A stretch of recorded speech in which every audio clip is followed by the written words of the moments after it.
The world didn't just stop. It dissolved. I stood frozen at the edge of the trees, my body a tight knot of revulsion. The taste of him, the wrong him, was still on my lips, a slick, cold film that made my stomach churn. I wiped my mouth violently with the back of my hand, staring at Julian. He was still leaning against the oak, that sickening smirk plastered across his face. He was identical to the man I hated, the man I feared, and, God help me, the man I was starting to feel something for. Every muscle, every line of his face, the exact shade of dark hair, was a perfect copy of Dylan. But the eyes were wrong. I saw it now. They lacked the tortured depth of Dylan's. Julian's eyes were flat, glittering with cruel amusement. "Oh, don't look so mortified, sweetheart," Julian drawled, pushing himself off the tree. He didn't bother to cover his nakedness. He wore it like a weapon. "It's an easy mistake to make. We do share the same DNA after all, although I like to think I'm the upgraded version." "What are you?" I whispered, my voice shaking so badly the words barely formed. "How did you weren't shifted, you were just—" "Me?" He chuckled darkly. "No, I don't need fur and claws to deceive little things like you. It's called a glamour, Rihanna. A little parlor trick of the mind. You see what I want you to see. And you wanted to see him so badly, didn't you?" His words were like acid. I felt violated, exposed in a way that had nothing to do with nakedness. I had responded to that kiss. I had let him. A low, thundering growl ripped through the air, vibrating deep in my chest. Julian's smirk widened. "And here comes the thunder." I didn't have time to turn. A blur of motion slammed into the space between us. Dylan, the real Dylan, skidded to a halt, his boots tearing up the soft forest floor. The heat radiating off him was incandescent, burning away the lingering chill of the woods. He didn't look at me. His entire being was focused on his brother. The violence rolling off him was terrifying, a physical weight that made the air thin. Seeing them together was a nightmare brought to life. It was like looking at a photograph and its negative. One radiated raw, unchecked malice, the other a tightly leashed volcanic fury. "Get away from her," Dylan snarled, his voice unrecognizable. Julian just laughed, a cold, tittering sound. "A little late for that, brother. I already got a taste, and I must say—" He licked his lips deliberately, his eyes flickering to me. "She's receptive." Dylan roared. It wasn't a human sound. He lunged, but he didn't go for Julian. His hand clamped onto my upper arm, his grip like an iron manacle, hard enough to bruise. He yanked me backward, putting his massive body between me and Julian, shielding me even as he hurt me. "Tanya saw everything," Julian called out cheerfully over Dylan's shoulder. "We had a lovely view from the patio. It's going to make dinner conversation so interesting." Dylan didn't respond. He didn't even look back. He just hauled me toward the house, his stride long and furious. I had to half-run to keep from being dragged off my feet. We burst out of the tree line and onto the manicured lawn. Tanya was still there by the corner of the house. As we passed, her expression was a mask of vindictive triumph. She looked at me like I was something filthy she'd scraped off her shoe. Dylan ignored her too. He marched me across the gravel drive, up the stone stairs, and through the massive front doors, never loosening his grip. He didn't speak. The only sound was his ragged breathing and the heavy thud of our footsteps. He dragged me up the grand staircase, down the endless corridor, past the silent portraits of his ancestors, and finally into our bedroom. He threw me inside. I stumbled, catching myself on the edge of the heavy wooden dresser. The door slammed shut behind us with finality of a coffin lid. The lock clicked. Silence descended, heavy and suffocating. Dylan stood in the centre of the room, his back to me, his hands clenched into fists at his sides. His shoulders were heaving. The black t-shirt was stretched tight across his back, damp with sweat. I was shaking, my heart hammering against my ribs. I felt sick, humiliated, and utterly furious. I wiped my mouth again, harder this time, until my lips stung. "Dylan," I started, my voice trembling. He spun around so fast I flinched back against the dresser. His face was a mask of fury, his green eyes blazing with an emotion that looked terrifyingly like hatred. How could you be so stupid? He shouted, the words exploding from him. I gaped at him, the accusation hitting me like a physical blow. Stupid? I thought it was you. He looked exactly like you.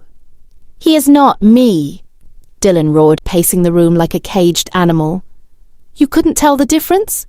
You couldn't feel it? Are you that desperate for attention that any man with my face will do?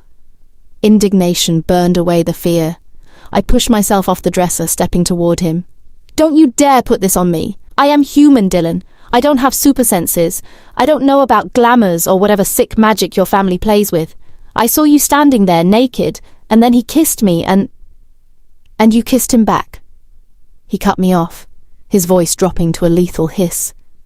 He stopped pacing and stalked toward me, crowding my space until I had to crane my neck to look at him. I saw you. Tanya saw you. You let him put his hands on you. I didn't know, I screamed back, tears of frustration stinging my eyes. I thought it was the man who claimed me. How was I supposed to know you have an evil twin with mind control powers? You tell me nothing. You lock me in this room and expect me to just survive in this house built of lies. He flinched, just slightly, at the word lies. His jaw worked. The sheer closeness of him was overwhelming. The heat, the scent of pine and ozone, the raw power rolling off him in waves. It was intoxicating and terrifying. Julian is dangerous, he ground out, his voice tight. More dangerous than you can possibly understand. His ability to cast illusions. It's rare, and he uses it to violate and destroy. He reached out, his hand hovering near my face for a second before he snatched it back, as if touching me disgusted him. He did this to humiliate me, Dylan said, his voice hollow now, to show me that nothing I have is safe from him. And you just played right into his hands. The injustice of it choked me. I was the victim here. I was the one who had been tricked and violated, yet he was looking at me like I was the traitor. I am not a pawn in your brotherly war, Dylan, I said, my voice shaking with suppressed rage. And I am not property that got damaged. I am a person who was assaulted by your brother's magic. I looked him dead in the eye, refusing to back down, even though every instinct told me to run and hide under the bed. You want to be angry? Be angry at him. But don't you dare stand there and blame me for not navigating a minefield you didn't even tell me I was standing in. Dylan stared at me for a long, agonizing moment. The rage in his eyes didn't lessen, but something else flickered behind it. Pain, maybe. Or doubt. He turned away abruptly, walking to the window and staring out into the darkness, his hands gripping the sill until his knuckles turned white. Stay in this room, he commanded, his voice flat, devoid of the earlier heat. Don't leave. Don't open the door. I have to clean up this mess. The silence that stretched between us wasn't peaceful. It was the dead, cold silence of a bridge that had just been burned to ashes. Whatever fragile connection we had started to form in the rain, whatever trust I was beginning to have in him, was gone. I was alone in the Alpha's bedroom, and I had never felt less safe. The click of the lock was louder than a gunshot in the silence left behind. I stared at the door, my chest heaving. The scent of pine and damp earth, Dylan's scent, saturated the room, thick enough to taste. A minute ago, it had been intoxicating. Now it felt suffocating. I wiped my mouth again, violently, the skin of my lips raw and stinging. The ghost of Julian's cold, mocking kiss lingered there, a violation that made my skin crawl, but the memory that burned hotter was the look in Dylan's eyes. How could you be so stupid? He hadn't asked if I was okay. He hadn't comforted me after his psychopathic brother used some twisted magic to trick me into a sexual assault. No, his first instinct was to blame me, to look at me with disgust because I'd been a prop in Julian's sick little play. Heat rose up my neck, burning away the tears of humiliation. I wasn't sad anymore. I was furious. I walked to the door and tried the handle, locked. Of course it was. Open the door, Dylan, I yelled, slamming my palm against the wood. The sound deadened instantly in the massive house. No answer. I paced the room, the luxurious prison he'd dumped me in. The silk sheets on the massive bed mocked me. The intricately carved furniture felt oppressive.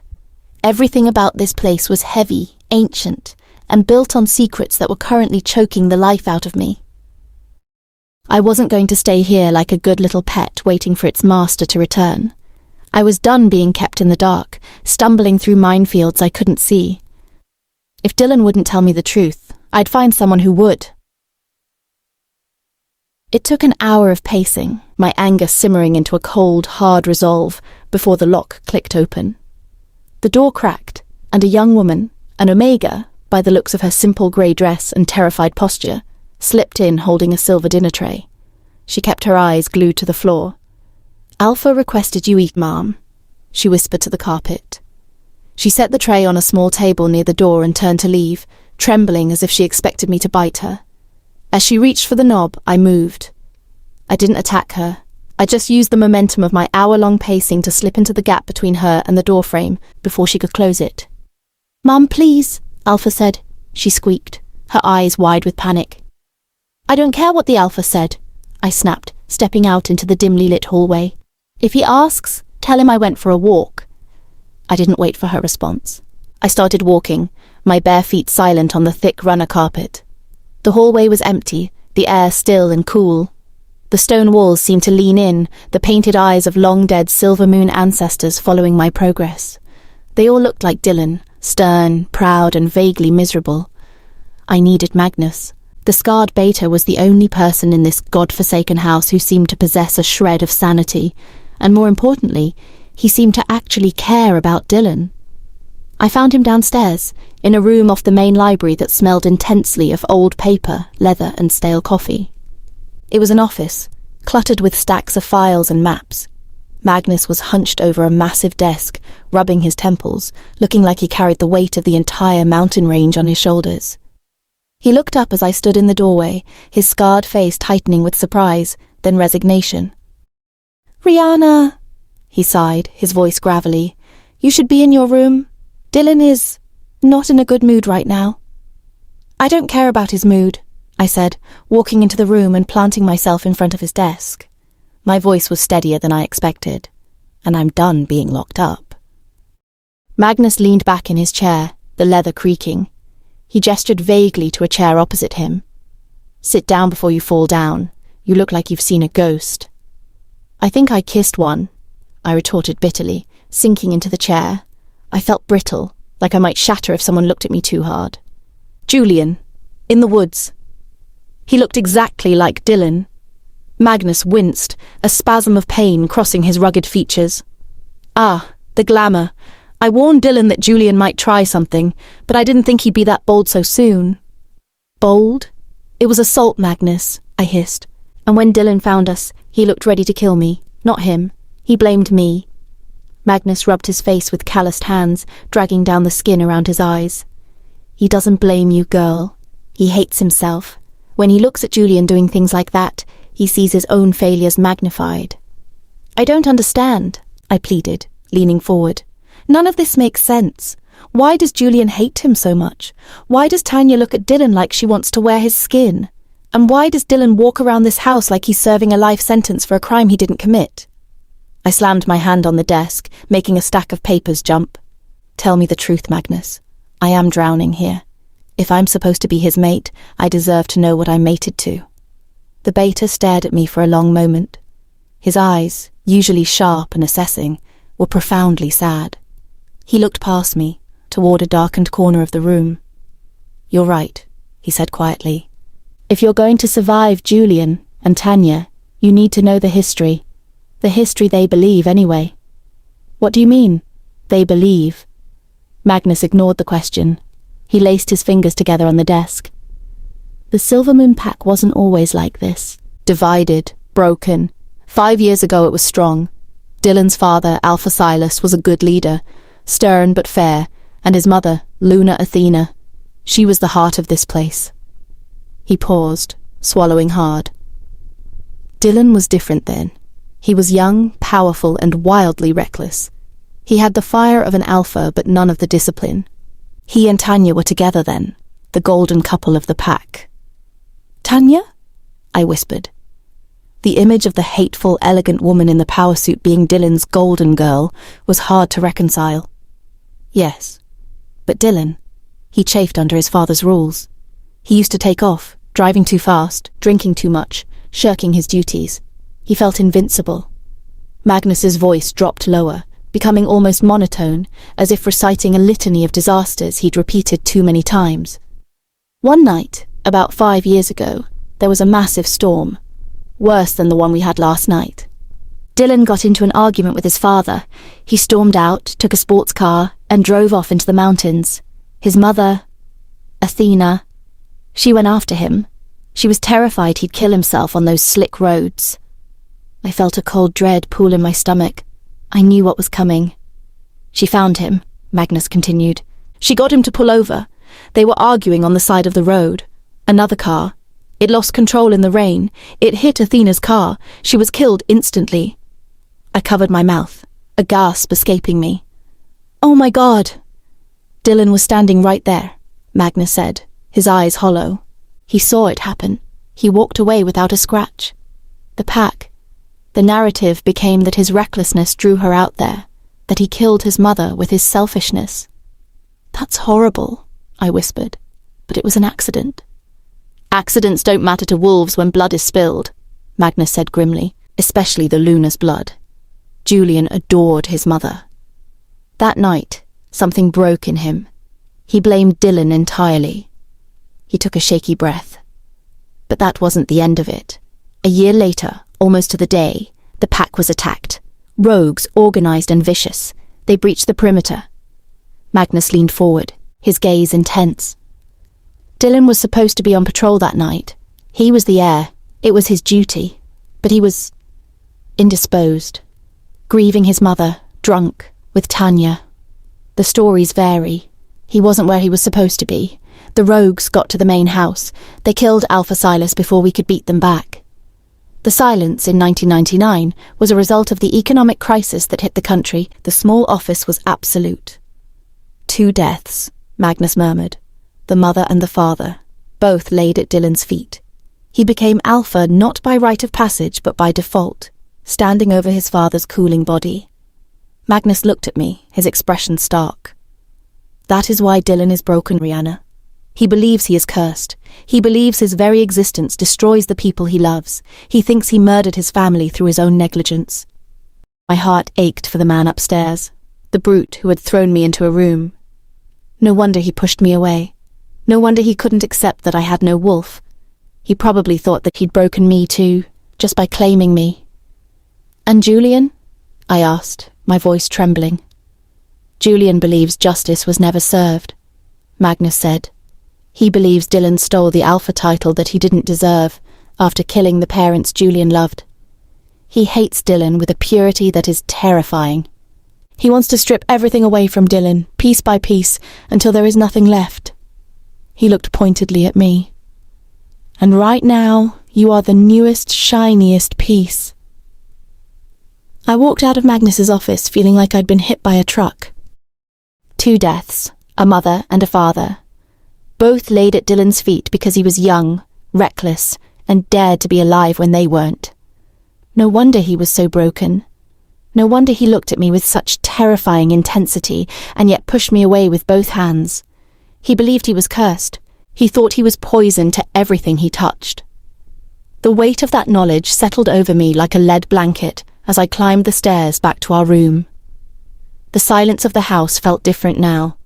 Not empty, but heavy with unspoken grief and a decade of festering resentment. I pushed open the bedroom door, expecting to find Dylan still brooding by the window, or perhaps passed out in a drunken stupor. The room was empty. The bed was untouched, the silk sheets smooth and cold. His scent was still there, faint but present. But now, underneath it, I could almost smell the stale tang of old guilt. I closed the door, the click of the lock echoing in the silence. I was alone in this massive, opulent room that felt less like a sanctuary and more like a tomb. I walked to the window, staring out at the dark forest where Julian had made a fool of me. My reflection stared back. I looked like a ghost haunting my own life. "This is not a life," I whispered to the glass. "This is a mausoleum." I wasn't going to live like this. I wasn't going to be another tragic figure in the Silver Moon Pack's depressing history. I refused to be a passive victim in Julian's twisted games or Dylan's self-imposed penance. If I was going to stay here, and it seemed I had no choice, I was going to make this place bearable. Tilda, Tilda, Tilda. The next morning I woke up determined. Dylan had still not returned. The bed beside me was pristine. I dressed quickly in jeans and a t-shirt, ignoring the closet full of elegant, impractical clothes Dylan had provided. I needed to move, to do something physical to burn off the nervous energy that was buzzing under my skin. I went down to the kitchens, ignoring the whispered stares of the staff. I found a grumpy-looking Omega named Benita, who seemed to be in charge of provisions. "I need plants," I announced, planting myself in front of her chopping block. "Potted plants, flowers, anything green and alive?" Benita blinked at me, surprised. "Plants, Mom? For eating?" "For the bedroom," I said firmly. "It's too sterile up there. It needs life." She hesitated, looking nervously towards the door as if expecting Dylan to burst in and forbid it. "The Alpha. He doesn't really care for decorations." "I don't care what the Alpha cares for," I said, channeling a confidence I didn't feel. "I live there too, and I want plants. Now, where can I find some?" Benita sighed, pointing with her knife towards a set of double doors at the back of the kitchen. "There's a greenhouse attached to the east wing. It's mostly used for herbs and vegetables for the pack, but there might be some ornamental things left over from before the tragedy, before the house died." I thanked her and headed for the greenhouse. It was a large, glass-paned structure filled with rows of utilitarian plants, tomatoes, squash, various herbs. But in a neglected corner, I found what I was looking for. A collection of dusty terracotta pots held a variety of flowering plants that had been allowed to grow wild. Geraniums in riotous shades of red and pink, trailing ivy that had escaped its pot to climb the wall, and a few delicate ferns that looked surprisingly healthy despite the neglect. It wasn't much, but it was a start. I spent the next 2 hours hauling pots up the stairs, one by one. It was back-breaking work, but the physical exertion felt good. It gave me something to focus on besides the oppressive silence and the lingering taste of Julian's betrayal. I placed the geraniums on the deep windowsill, their bright colours a stark contrast to the grey stone. I draped the ivy over the tall wardrobe, letting its green tendrils soften the hard lines of the furniture. The ferns went on the bedside tables, their delicate fronds adding a touch of softness to the imposing bed. By the time I was finished, the room looked transformed. It wasn't a complete makeover, but the addition of living, breathing things changed the energy of the space. The air felt cleaner, lighter. It smelled faintly of damp earth and green leaves, scents that reminded me of home, of the forest. I stepped back to admire my handiwork, wiping sweat from my forehead. It wasn't perfect, but it was mine. A small rebellion against the coldness of this place. I was kneeling on the floor, rearranging a particularly stubborn ivy vine, when the door opened. I froze, my heart leaping into my throat. It wasn't Dylan. Tanya stood in the doorway, flanked by 2 sneering Omegas I recognized from Julian's faction.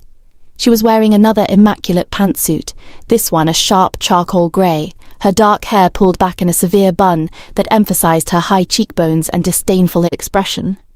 She surveyed the room, her eyes practically spitting venom as they landed on my plants. "Well, well," she drawled, stepping into the room uninvited. Her voice was ice-cold, dripping with condescension. "What is this? Trying to turn the Alpha's bedroom into a petting zoo?" The Omegas behind her tittered nervously. I slowly stood up, dusting the soil from my hands. I met her gaze head-on, refusing to let her intimidate me. "It's called life, Tanya," I said, my voice steadier than I felt. "Something this house desperately needs." Tanya laughed, a harsh, brittle sound that grated on my ears. "Life? In this place? You really are naive, aren't you, little human? You think a few weeds in pots are going to change anything?" She walked over to the windowsill and deliberately knocked one of the geranium pots onto the floor. The terracotta shattered with a loud crack, soil and bright red flowers spilling across the expensive rug. "Oops," she said, not sounding sorry at all. She ground a flower head under her heel, smearing the petals into the fibres. Clumsy me. Rage flared in my chest, hot and blinding. "Get out!" I hissed. Tanya smirked. "Make me. You have no power here, Rihanna. You are nothing but a novelty. A pet Dylan claimed because he's too broken to handle a real wolf." She took a step closer, invading my personal space. "You're decorating a cage, sweetheart. And sooner or later, Dylan is going to realize that a pet without the claws isn't worth the trouble. At least I'm not stuck in the past, pining for a man who clearly moved on." I shot back, the words tumbling out before I could stop them. Tanya's face contorted in fury. She raised her hand, her fingers curled into claws, ready to strike. But before she could, a low, menacing growl filled the room, freezing everyone in place. Dylan stood in the doorway. He looked exhausted, his eyes underlined by dark circles, his clothes rumpled as if he hadn't slept, but the look on his face was pure alpha. His gaze darted from the broken pot on the floor to Tanya's raised hand, then to me, standing defiant in the middle of my little green rebellion. Tanya lowered her hand slowly, her face paling. "Dylan, I was just—" "Get out," Dylan said, his voice quiet, but laced with a deadly menace that made the Omegas behind Tanya whimper. Tanya hesitated, her mouth opening and closing like a fish. Then, with a final glare at me, she spun on her heel and stalked out of the room, her minions trailing behind her like scared puppies. Dylan watched them go, then turned his gaze to me. He didn't say anything for a long moment. He just looked at me, then at the plants, then at the mess on the floor. He walked into the room, stepping carefully over the broken pot. He went to the window and touched the leaves of one of the remaining geraniums, his fingers surprisingly gentle. He took a deep breath, inhaling the scent of earth and flowers. The tension in his shoulders seemed to ease, just a fraction. He didn't look at me, but when he finally spoke, his voice was rough with exhaustion. "Leave them," he said. Then he walked into the bathroom and shut the door, leaving me alone in the room that suddenly felt a little less like a cage. The bathroom door clicked shut, leaving me alone in the bedroom with the scent of damp earth and geraniums clinging to the air, a strange counterpoint to the lingering tension of Tanya's visit. Dylan hadn't kicked me out. He hadn't yelled about the mess or the unauthorized gardening. He had just stood there, looking unbearably weary, and then accepted it. Leave them. It was a small victory, a tiny crack in the fortress of his solitude, but it was something. I spent the next hour cleaning up the broken pot and spilled soil, my movements mechanical. My mind was racing, replaying the scene with Tanya, her venomous words, and then Dylan's surprising intervention. Why had he defended me? After the way he'd looked at me in this very room just yesterday, like I was a foolish, gullible human who'd brought shame upon him, I had expected him to side with Tanya, or at least ignore the whole thing. But he hadn't. He'd stood between us, his presence a silent threat that sent Tanya scurrying. When the bathroom door finally opened, a cloud of steam billowed out, carrying the scent of his soap, sandalwood, and something sharper, more primal. Dylan emerged, clad only in a towel low on his hips, his dark hair damp and clinging to his forehead. The sight of him, nearly naked and gleaming with moisture, made my breath hitch. He was breathtakingly beautiful, in a rugged, dangerous way. The scars on his torso, silver lines against his tanned skin, only added to his allure. He stopped when he saw me, his expression unreadable. He didn't say anything, just walked over to the dresser and started pulling out clothes. I watched him, my heart pounding a nervous rhythm against my ribs. I needed to know. "Dylan," I said, my voice a little breathless. He paused, his back to me, muscles tensing slightly. "What? Why did you stop her?" I asked, taking a hesitant step towards him. "Tanya, you could have just let her kick me out or ignored it." He turned slowly, his green eyes meeting mine. They were dark, guarded, revealing nothing of the thoughts swirling behind them. "She was in my territory," he said flatly, as if that explained everything. "Uninvited, causing a scene." "But she's Tanya," I stammered, feeling foolish. I thought the two sides of the house were separate, that Julian's people didn't cross over to your wing. A flicker of something, annoyance, frustration, crossed his face. They don't, usually. So why was she here? I pressed, emboldened by his lack of hostility. And why did she act like she owned the place? Like she had a right to be here, destroying my things? Dylan sighed, running a hand through his damp hair. He looked exhausted again, the weight of the world settling back onto his shoulders. Tanya complicates things, he said, his voice tight. She has history here, in this house, in this room. My stomach clenched. In this room. The image of Tanya and Dylan together, happy and untarnished by tragedy, flashed through my mind, fueled by Magnus's stories. History with you, I whispered, unable to stop myself. He flinched, his gaze hardening. Yes, with me, before everything changed. He turned her back to the dresser, pulling on a pair of dark jeans, his movements jerky with suppressed emotion. But she doesn't have a right to be here anymore, I said, my voice gaining strength. Not like that. Not to terrorize me in our room. He pulled a dark t-shirt over his head, muffling his voice slightly. She doesn't. You're right. He faced me again, now fully dressed, the armor of his clothes back in place, but his eyes were still troubled. She was testing boundaries, he said, his voice low, seeing how far she could push, seeing if I would defend you. And you did? I said softly. He looked away, towards the window where my geraniums sat in their surviving pots. You are my mate, Rihanna, claimed by me in front of the pack. An attack on you is an attack on my authority. His words were clinical, detached, as if he were reciting a rulebook. But I sensed something else beneath the surface, a protectiveness that went beyond mere duty. Authority. I repeated, a little bitterly. Is that all I am to you? A symbol of your authority? He looked back at me, his gaze intense. No, you are more complicated than that. He took a step towards me, then another, until he was standing right in front of me. The heat coming off him was intense, making my skin tingle. You challenge me, Rihanna, he murmured, his voice dropping to a husky whisper. You bring life into this dead place. You question things everyone else accepts. You unsettle me. My breath caught in my throat. He was so close. I could see the individual flecks of gold in his green eyes, the slight roughness of his stubble. Is that a bad thing? I whispered, looking up at him, my heart pounding. He stared down at me for a long, agonizing moment, his hand lifted, hovering near my face, his fingers trembling slightly. I don't know, he admitted, his voice raw. I honestly don't know.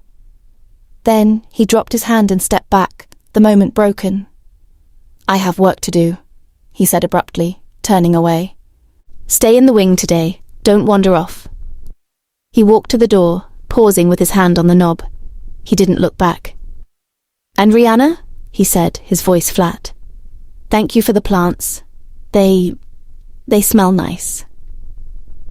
Then he was gone, leaving me alone in the room that suddenly felt a little less empty and a lot more complicated.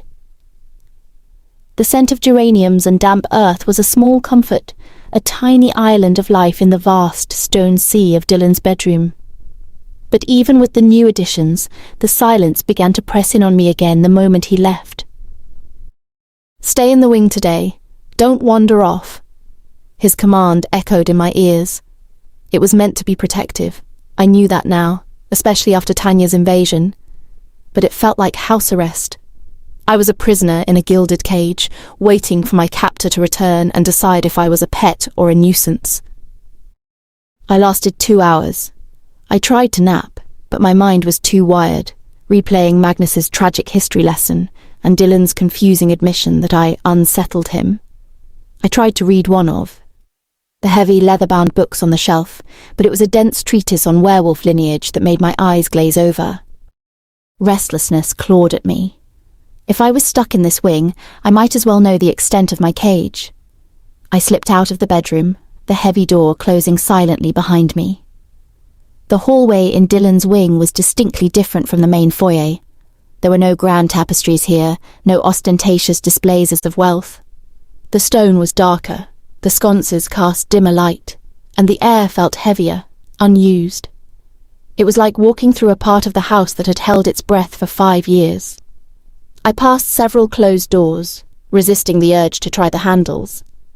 At the end of the corridor, the hallway widened into a small landing with a large arched window looking out over the back of the estate, a stark cliff drop, and the churning river below. It was a violent, beautiful view that suited Dylan perfectly. Next to the window was a set of double doors, slightly ajar. Curiosity got the better of me. I pushed one open just enough to slip inside. The room smelled faintly of cedar and old dust. It was a library, but not a grand one like downstairs. This felt intimate, a family room. Sheet-covered furniture loomed like ghosts in the dim light filtering through the heavy curtains.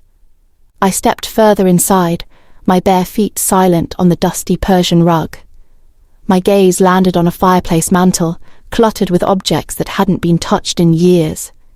There were framed photographs, coated in a thick layer of grime. I picked one up, wiping the glass with the sleeve of my oversized t-shirt. 3 people smiled back at me. A handsome, stern-looking man who resembled Dylan around the jaw. A beautiful woman with laughing eyes and dark hair. Athena, the Luna who died. And between them, 2 teenage boys. One was clearly Julian, even then wearing a smirk that didn't reach his eyes, his arms slung possessively around his mother. The other was Dylan. I stared at the boy in the photo. He was laughing, his head thrown back, his arm around his father's shoulder. There was a lightness about him, a vibrant, untroubled energy that was completely absent in the man I knew. He looked happy. It was heartbreaking to see the ghost of the boy he used to be before the guilt ate him alive. I set the photo down gently, a lump forming in my throat. Magnus was right. 2 deaths, a family shattered, and Dylan had absorbed all the blame. As I turned to leave, my foot bumped against something hard behind a covered armchair. I reached down and pulled out a black guitar case.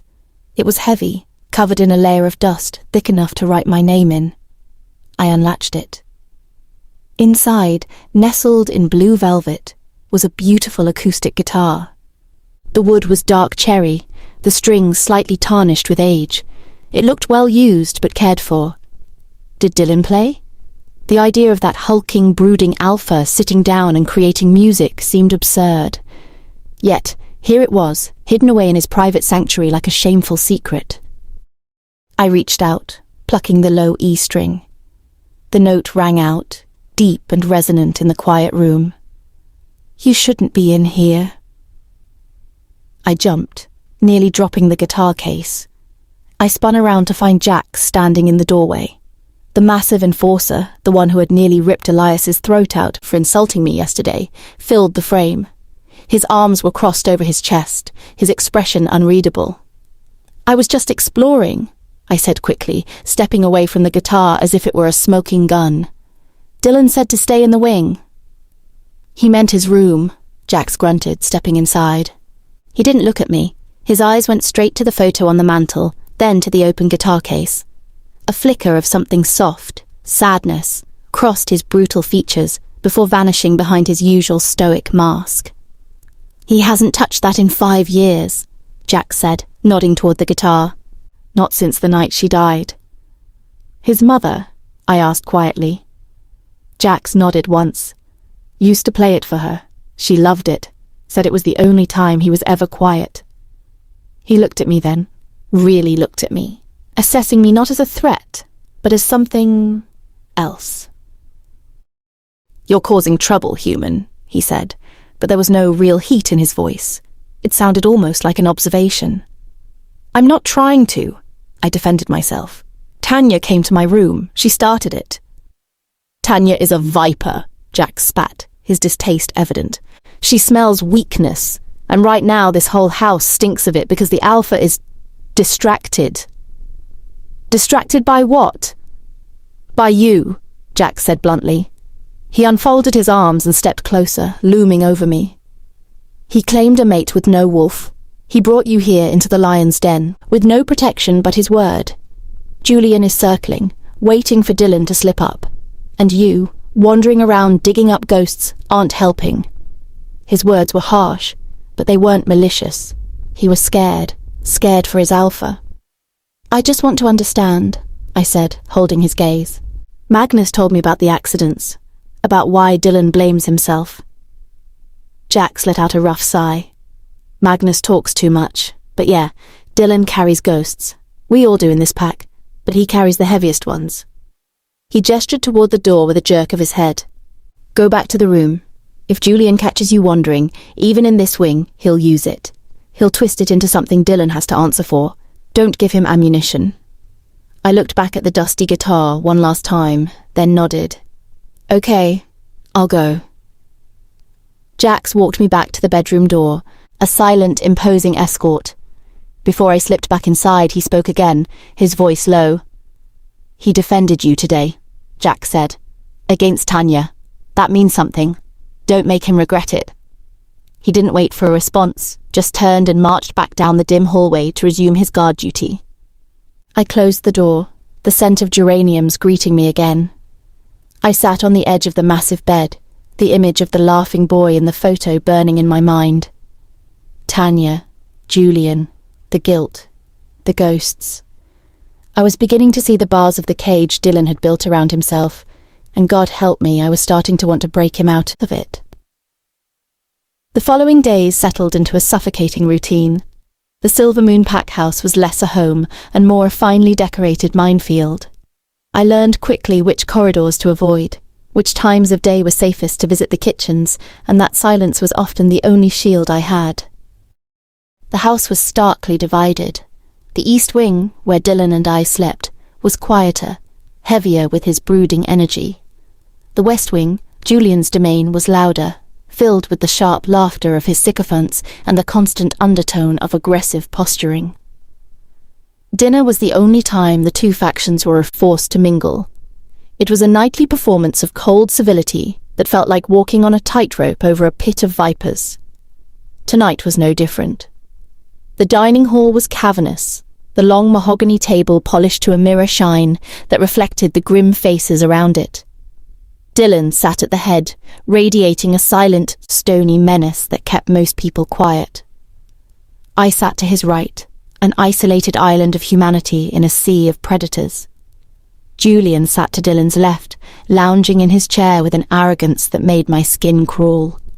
Tanya was beside him, picking at her food, her eyes constantly darting towards Dylan and then snapping to me with undisguised venom. Jax and Magnus occupied the lower seats on Dylan's side, while Elias and another smirking enforcer flanked Tanya. The only sounds were the scraping of cutlery on fine china and the occasional murmur of low conversation. The air was thick enough to choke on. I focused on pushing braised lamb around my plate, having lost my appetite the moment I walked through the doors.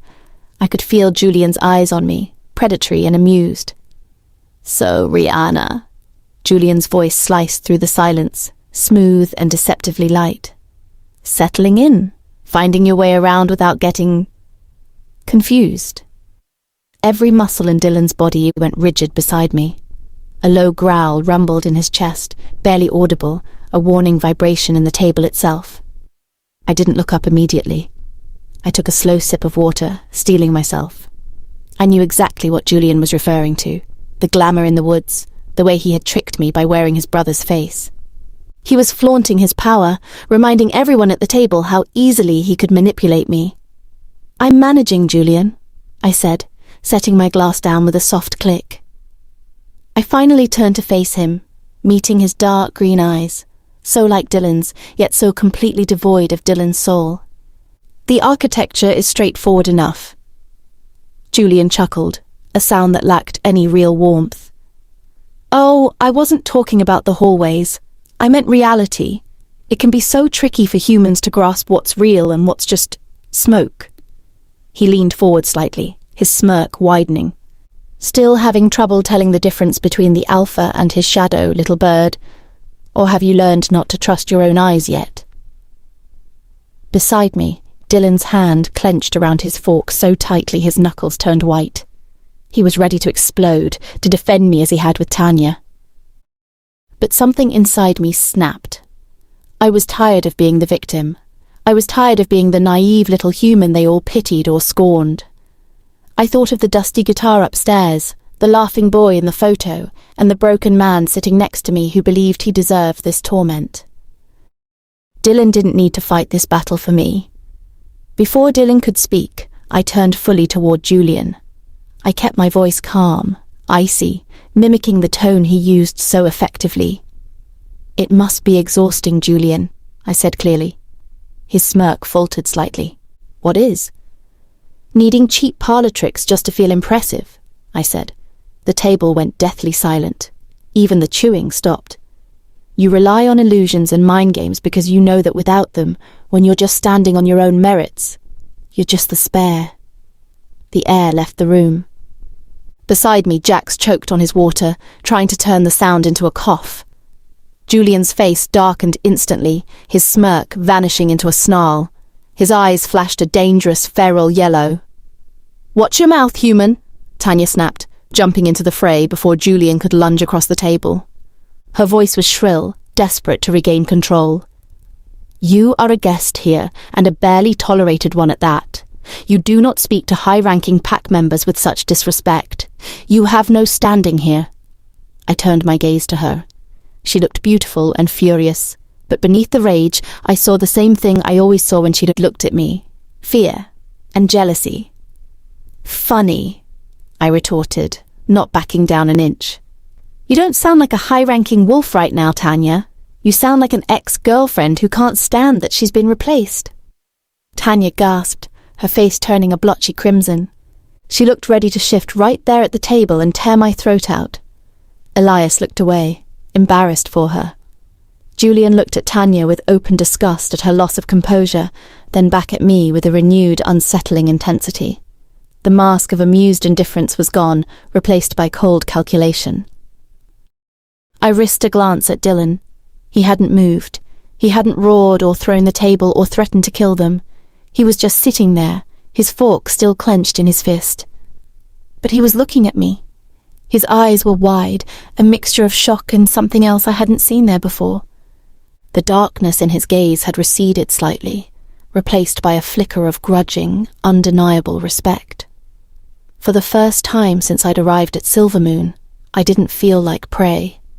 I felt like I had just drawn a line in the sand, and for reasons I didn't fully understand, the alpha was standing on my side of it. I woke up to the feeling of something impossibly old and heavy calling to me. It wasn't a sound, but a sensation, a deep, resonating thrum that vibrated in my bones, pulling me from the edge of sleep. The air in the room was stale, charged with the lingering tension of the night before. The memory of the dinner, my confrontation with Julian and Tanya, played on a loop in my mind. I had felt powerful then, standing my ground, but now, in the pale morning light, the reality of my situation crashed down on me. I was alone in a house of predators, having just declared war on two of the most powerful ones.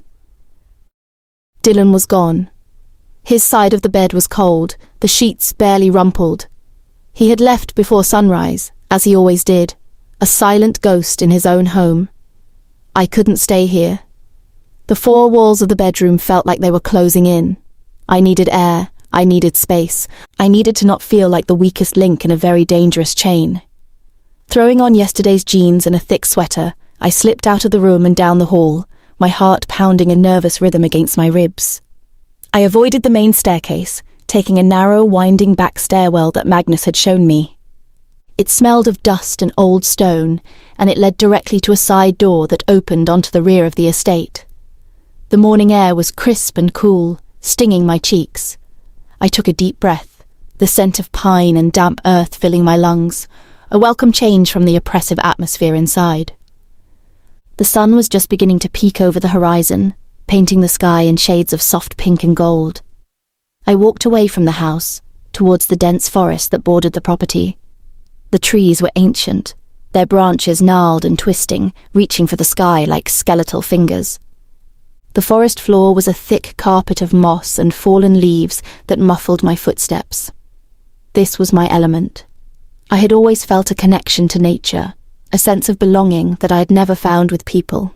In Blackroot, I had spent hours wandering the woods, finding solace in their silent strength. I didn't know how long I walked, lost in my thoughts, until the trees began to thin, giving way to a small clearing. In the centre stood a massive, ancient oak tree, its trunk so wide it would take 3 people to encircle it. Its branches spread out like a protective canopy, casting dappled shadows on the forest floor.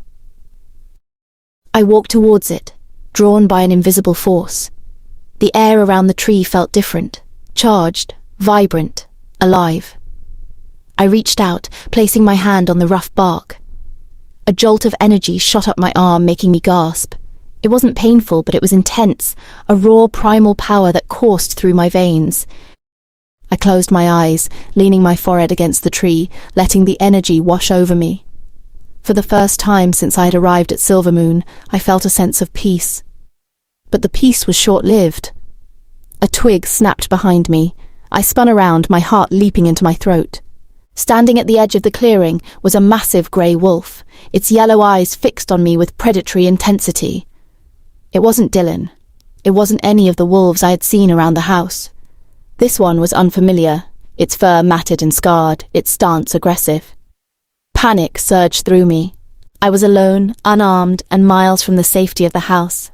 I backed away slowly, my eyes locked on the wolf, my mind racing for a way out. The wolf took a step forward, a low growl rumbling in its chest. It was toying with me, enjoying my fear. I took another step back, my foot catching on an exposed root. I stumbled, falling to my knees. The wolf seized its opportunity, lunging towards me with a snarling bark. I screamed, throwing my hands up in a futile attempt to protect myself. I closed my eyes, bracing for the impact of teeth and claws. But it never came. Instead, the ground beneath me erupted. Thick, gnarled roots burst from the earth, snaking around the wolf's legs, pulling it down with a force that shook the ground. The wolf yelped in surprise, struggling against the leafy bonds that held it fast. I opened my eyes, staring in disbelief. The roots were alive, pulsing with the same green energy I had felt from the oak tree. They were growing, wrapping around the wolf's body, restraining it with terrifying strength. The wolf whimpered, its struggles becoming weaker as the roots tightened their grip. I scrambled to my feet, my breath coming in short, ragged gasps. I stared at my hands, at the green light that was fading from my fingertips. What had I done? The wolf was now completely immobile, trapped in a cage of living wood. Its yellow eyes stared up at me, no longer filled with aggression, but with fear. I had done this. I had controlled the forest. A wave of terror washed over me, stronger than the fear of the wolf. I was not a werewolf. I was something else, something ancient and powerful, something that could control the very earth itself. And I had just revealed my true nature in the middle of werewolf territory. If Dylan saw this, he would know. He would know I was not just a wolfless human. He would see me as a threat, an abomination. I couldn't let that happen. I couldn't let him see this. With a trembling hand, I reached out towards the wolf. "Sleep," I whispered, the word feeling strange on my tongue.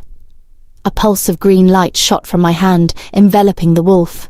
Its eyes rolled back in its head, and it slumped forward, unconscious. I turned and ran, not daring to look back. I ran through the forest, the branches whipping at my face, the roots catching at my feet.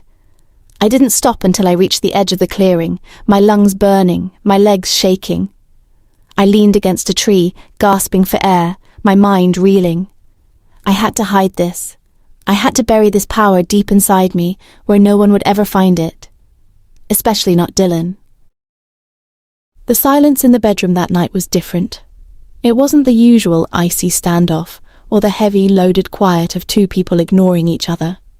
This silence felt brittle, like thin glass ready to shatter at the slightest touch. I lay on the very edge of the massive bed, my back to Dylan, staring wide-eyed into the darkness. My own skin felt alien to me. Beneath the surface, I could still feel the hum of the forest, that terrifying, vibrant energy that had burst out of me earlier that day. The image of the grey wolf, bound and helpless in a cage of living roots that I had summoned, kept flashing behind my eyelids. I was a freak of nature. If Dylan knew what I was, the tentative truce we'd established at dinner the night before would evaporate. He would see me as a threat to his pack, another monster to be put down. But tonight, the monster in the room wasn't me. It was grief. Beside me, Dylan was drowning in it. He had been distant all evening, his face a rigid mask of stone since he'd returned from pack business. Jax had mentioned earlier, his voice unusually soft, that today was the anniversary, 5 years since the accident, 5 years since his mother died. Dylan wasn't sleeping. He was fighting a war in his dreams. The mattress shifted violently as he thrashed, a guttural sound tearing from his throat, half groan, half sob. It was a sound of pure agony, shocking coming from a man who rarely showed so much as a flicker of emotion.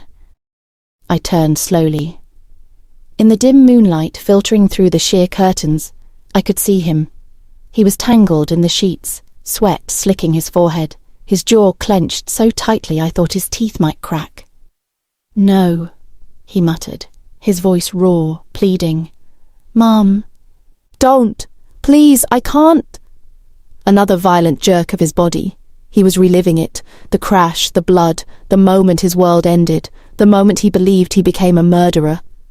My own fear, of him, of myself, of this whole cursed house, warred with a sudden, overwhelming surge of pity. He looked nothing like the terrifying alpha who had dragged me through the woods. He looked like the boy in the dusty photograph upstairs, stripped bare by pain. I couldn't just lie there and watch him suffer. Moving slowly, careful not to startle him, I scooted across the expanse of mattress that separated us. I reached out, my hand hovering over his shoulder for a second before I dared to make contact. His skin was scorching hot. "Dylan," I whispered. "Dylan, wake up. It's a dream." He reacted instantly. With a choked roar, he bolted upright, his arm lashing out instinctively. I barely had time to jerk back before his forearm slammed into the mattress where my head had been a second before. He sat there, chest heaving, eyes wide and unseeing in the darkness, wild with panic. "Dylan," I said again, softer this time, keeping my voice steady despite the hammering of my heart. "You're okay. You're in our room." His head snapped toward me. It took a moment for his eyes to focus, for the feral panic to recede enough for him to recognize me. When he did, he slumped, burying his face in his shaking hands. "God," he breathed, the words scraping his throat. He was vibrating with tension, radiating heat and misery. The urge to retreat to my side of the bed was strong. He was dangerous in this state, unstable. But the sight of his massive shoulders shaking with silent sobs broke something in me. I moved closer, ignoring every instinct that told me to run. I shuffled up beside him against the headboard, and before I could talk myself out of it, wrapped my arms around his rigid torso. He froze. For a heartbeat, I thought he was going to throw me across the room.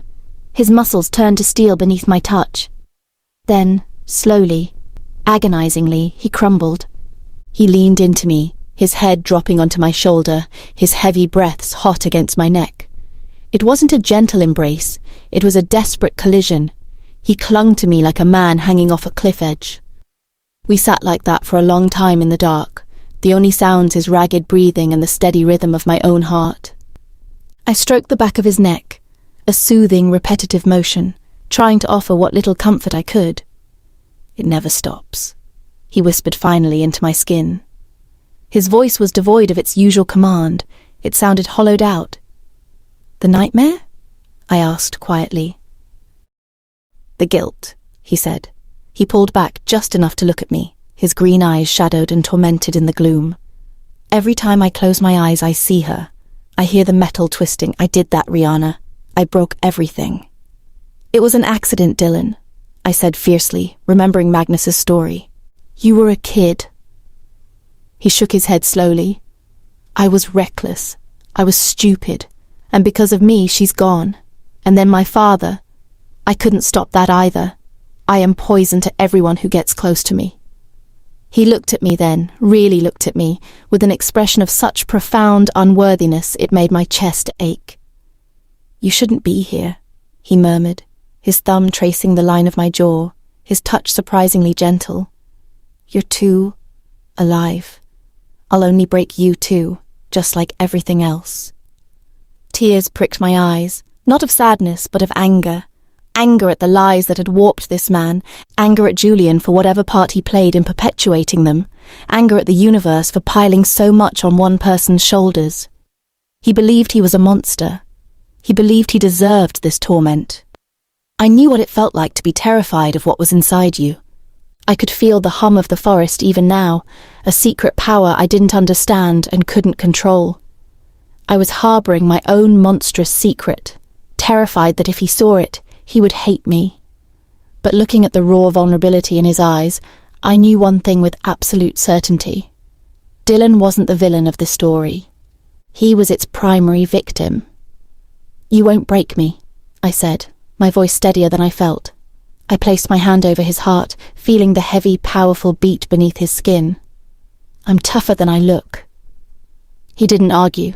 He just covered my hand with his own large, calloused one, pressing it harder against his chest, as if trying to anchor himself to the reality of my touch. He didn't push me away again that night. We fell back asleep tangled together, an uneasy truce born of shared brokenness. And as I drifted off, listening to his breathing finally even out, the weight of my own secret felt a little heavier. I was comforting him for sins he hadn't committed, all while hiding a truth that might make him hate me forever. Tilde, tilde, tilde. I woke up before Dylan. The morning light filtered through the window, casting long shadows across the room. My arm was still thrown over him, my hand resting on his chest. His breathing was deep and even, a stark contrast to the tormented sounds of the night before. I watched him for a moment, his features softened by sleep, the perpetual scowl replaced by a vulnerable peacefulness. My heart squeezed. I had seen the broken man beneath the Alpha's armor last night, and it had shaken me. I hated the guilt that consumed him, the self-loathing that Julian undoubtedly fed. I carefully untangled myself from him, slipping out of bed and padding across the cool wooden floor. I needed to get dressed, to face the day, and whatever new fresh hell awaited me in this house. As I pulled on a pair of jeans and a t-shirt, my gaze fell on the small potted fern I had placed on the windowsill a few days ago. It was thriving, its delicate fronds unfurling in the sunlight. A small, rebellious act of life in this cold stone mausoleum. I reached out and touched a leaf, a faint hum of energy buzzing against my fingertips. The forest's power was still there, dormant but alive within me. I quickly pulled my hand away, a flicker of fear prickling my skin. I had to be careful. I couldn't let anyone see this, especially not Dylan. I heard him stir behind me, and I turned to find him sitting up in bed, rubbing the sleep from his eyes. He looked at me, his expression unreadable for a moment before a mask of indifference slid into place. "Morning," he rumbled, his voice thick with sleep. "Morning," I replied, trying to keep my voice casual. "Sleep well?" He hesitated, a shadow crossing his face. "Better than usual." He got out of bed, his massive frame filling the room. He stretched, his muscles rippling under his t-shirt, and then walked towards the bathroom without another word. The moment of vulnerability from the night before was gone, replaced by the familiar wall of ice. I sighed, feeling a pang of disappointment. I had hoped. I didn't know what I had hoped for. A breakthrough? A connection? I went downstairs to the kitchen, grabbing a quick breakfast before heading out to the garden. I needed to clear my head, to escape the suffocating atmosphere of the house. I spent the morning weeding and pruning, losing myself in the simple, repetitive tasks. The scent of damp earth and blooming flowers was soothing, a welcome respite from the tension indoors. As I worked, my thoughts drifted back to Dylan. I couldn't shake the image of him last night, broken and vulnerable. I wanted to help him, to free him from the guilt that was destroying him. But how? I was just a wolfless human, an outsider in this world of power and politics. and I had my own secret to protect. I was kneeling in the dirt, planting a row of petunias, when a shadow fell over me. I looked up to see Magnus standing there, his scarred face grim. "The Alpha requests your presence in his study," he said, his voice gruff but not unkind. My heart skipped a beat. "Is everything okay?" I asked, wiping the dirt from my hands on my jeans. Magnus hesitated. "He has an announcement to make." A knot of dread formed in my stomach. I followed Magnus back to the house, my mind racing with possibilities. What kind of announcement? Was it about me? About the pack? We reached Dylan's study, a large, imposing room filled with bookshelves and leather furniture. Dylan was standing by the window, his back to us. He turned as we entered, his face grave. "Rihanna," he said, his voice low and serious. "Take a seat." I sat down in one of the leather armchairs, feeling small and insignificant in the large room. Magnus remained standing by the door, his arms crossed. Dylan paced back and forth for a moment, his brow furrowed in thought. Then he stopped and looked at me, his eyes intense. "There's going to be a gathering," he said. I frowned. "A gathering? What does that mean?" "It's a summit of all the Alpha leaders in the territory," Magnus explained. "It happens every 5 years. It's a time for them to discuss pack matters, forge alliances, and settle disputes." "It's also a dangerous time," Dylan added, his voice tight. "Tensions run high, old rivalries flare up. It's a powder keg waiting to explode." My stomach churned. "And you have to go?" He nodded. "As Alpha of Silvermoon, it's my duty." "Who else is going?" I asked, dreading the answer. "Julian and Tanya," he said, his jaw clenching. "As high-ranking members of the pack, they are required to attend." I closed my eyes, a wave of nausea washing over me. Julian and Tanya at a gathering of powerful alphas. It was a recipe for disaster. "And me?" I asked, my voice barely a whisper. Dylan hesitated. "I want you to stay here, Rihanna. It's too dangerous for you." My eyes snapped open. "Stay here? Alone? With Julian and Tanya gone? That's even more dangerous." "You'll be safe here," he insisted. "Magnus will stay behind to protect you." I looked at Magnus, who gave a slight nod. I knew he was a formidable warrior, but he was only one wolf. "I'm not staying here," I said, my voice firm. "If you're going, I'm going with you." Dylan's eyes narrowed. "No, Rihanna, it's not safe. You're human. You'll be a target." "I don't care," I said, standing up. "I'm your mate, Dylan. If you're walking into a dangerous situation, I'm walking in with you." He looked at me, surprise flickering in his eyes. "You're my mate," he repeated, his voice softening slightly. "Yes," I said, meeting his gaze, "and mates stand together." He stared at me for a long moment, a mixture of emotions crossing his face. Frustration, concern, and something else I couldn't quite identify. "You're stubborn," he said finally, a hint of a smile playing on his lips. "I know," I replied, feeling a spark of hope. He sighed, running a hand through his hair. "Fine," he said. "You can come, but you stay by my side at all times. You don't speak unless spoken to, and you do exactly what I say." I nodded. "Deal." He looked at me for a moment longer, then turned away, his face hardening again. "We leave in 2 days," he said. "Be ready." I left the study, my heart pounding with a mix of fear and excitement. I was going to the gathering. I was walking into the lion's den with Dylan. And I was terrified. Not just of the danger, but of what might happen if my secret was revealed. I had to be careful. I had to be strong. And I had to protect Dylan, no matter what. Tilde. The luggage was packed, stacked like ominous monoliths near the bedroom door. Tomorrow, we would leave the relative safety of Silvermoon, or rather the known danger of Silvermoon, for the unknown pit of vipers that was the great Alpha gathering. The air in the bedroom was thick enough to chew on. Dylan had been pacing for an hour, a caged predator vibrating with lethal energy. Every muscle in his back was tight beneath his black t-shirt as he passed the window, turned and stalked back toward the bed where I sat, pretending to read a book whose words were blurring together. He stopped at the foot of the bed, gripping the mahogany frame until his knuckles turned white.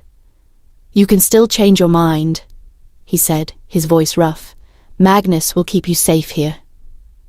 I snapped the book shut, the sharp sound cracking through the tension. "We already had this fight, Dylan. I won. I'm going." He let out a low, frustrated growl, raking a hand through his hair. "You have no idea what it's like out there, Rihanna. These aren't civilized dinners with Julian playing mind games. These are alphas who would tear your throat out just to see if I'd flinch." "Then don't flinch," I said, standing up to face him. My heart hammered against my ribs, but I refused to let him see my fear. "I'm not some fragile piece of china you keep on a shelf. I am your mate. If they want to tear at you, they have to go through me too." He stared at me, his chest heaving. The air between us crackled, the anxiety and fear twisting into something else entirely. Something hotter, more desperate. He crossed the distance between us in 2 long strides. Before I could react, his hands were on my waist, pulling me against the hard wall of his chest. The impact knocked the breath out of me. "You are infuriating," he muttered, his eyes blazing down into mine. "And you are terrified," I retorted, placing my hands flat against his chest, feeling the frantic thunder of his heart. "Not for yourself, for me." His jaw tightened. "Of course I am." The admission hung in the air, raw and unexpected. The great stone-cold alpha admitted fear. Then he kissed me. It wasn't gentle. It wasn't a sweet exploration like the one in the rain. This was desperation. It was a man standing on the edge of a cliff, grabbing onto the only solid thing within reach. I met his intensity, my own fear fueling the fire. I rose on my tiptoes, wrapping my arms around his neck, pulling him closer. The heat coming off him was immense, searing through my clothes. He lifted me effortlessly, carrying me the few feet to the bed. We fell onto the mattress in a tangle of limbs and urgent breaths. His weight over me was grounding, a heavy duvet shielding me from the horrors of tomorrow. His hands were everywhere, mapping my body with a possessive urgency that thrilled and terrified me in equal measure. He was so strong. He could crush me without trying, yet his touch, urgent as it was, held a thread of restraint. He paused above me, breathing hard, his forearms bracing his weight on either side of my head. The moonlight from the window caught his face, illuminating the sharp angles, the scars of his past, and the raw hunger in his eyes. But as he looked down at me, the hunger shifted. He went still, his gaze locking onto mine. He wasn't looking at me anymore. He was looking into me. The breath hitched in my throat. His eyes searched mine, intense and probing, as if trying to solve a complex riddle. "Your eyes," he whispered, the sound barely audible over our ragged breathing. Panic flared in my chest. The hum of the forest beneath my skin, which had been a dull background noise all evening, spiked sharply. Did he see it? Did he see the energy I used against that wolf? "What about them?" I managed to choke out. He shifted slightly, one hand coming up to cup my cheek, his thumb tracing the skin beneath my eye. "They aren't human eyes, Rihanna. They never were." My blood ran cold. I tried to pull back, to escape the sudden accusation, but his grip on the bed frame and my face held me fast. "Dylan, The night I found you in the woods," he interrupted, his voice low, almost hypnotic. "You said you had no wolf, but I felt power rolling off you. Ancient power. It smelled like deep earth and old magic. It scared the hell out of me." He leaned closer, his voice dropping to a murmur that sent shivers down my spine. "The legends speak of the forest guardians, entities that existed before the packs, before the hierarchy. They didn't serve the wolves served them." I stared at him, stunned into silence. My deepest secret, the thing I thought made me a freak, a monster he would have to destroy. He was talking about it with reverence. "Magnus told me those were just stories," I whispered. "Magnus is a beta. He deals in facts and history," Dylan said, his thumb stroking my cheekbone. alphas deal in instinct, and my instincts told me the moment I saw these green eyes that you weren't wolfless. You were just something else." He paused, his gaze incredibly intense. "I didn't claim you because I pitied you, Rihanna. I claimed you because when I looked at you, for the first time since the accident, I felt something stronger than my own guilt. The confession hit me harder than any physical blow. The tears I'd been holding back finally spilled over, hot tracks running down my temples into my hair. He wasn't afraid of me. He didn't think I was broken. He thought I was more. The relief was so profound it made me weak. The forest energy inside me settled, humming a contented note. "I was so scared you'd find out," I confessed, my voice trembling. "I thought you'd hate me." A flicker of pain crossed his face. "Hate you? Rihanna, you are the only thing in this world that makes sense to me." He lowered his head, kissing away the tears on my cheeks, his touch infinitely gentler now. The frantic desperation of moments before had transmuted into something deeper, something solid. When his mouth found mine again, it was a seal on a new pact. There were no more secrets between us in this bed. We were two broken people, harbouring dangerous power and devastating guilt, clinging to each other on the eve of battle. And for the first time, I truly believed him when he said I was his mate. We were bound not just by his claim, but by mutual, terrifying recognition. Tomorrow we would face the wolves, but tonight we belonged only to each other. Tilda, Tilda, Tilda. The air at the gathering was thick with the scent of pine, damp earth, and the overwhelming musk of hundreds of unfamiliar wolves. It is cloying, pressing in on me from all sides. We had arrived under the cover of twilight, a silent procession of black different cars winding up a treacherous mountain road to a sprawling ancient lodge built from timber and stone. Dylan was tense beside me, his hand a constant heavy weight on the small of my back. Magnus flanked us on the other side, his scarred face a grim mask of professional vigilance. Julian and Tanya had arrived separately, and I could already feel their presence like a persistent itch somewhere in the crushing crowd. We entered the great hall, a cavernous space dominated by a roaring stone fireplace that could have roasted a whole ox. Long, rough-hewn tables were already filling with alphas and their entourages, their voices a low rumble of conversations and territorial growls. As we crossed the threshold, the noise dipped noticeably. Heads turned. Eyes, yellow, amber, predatory, locked onto us.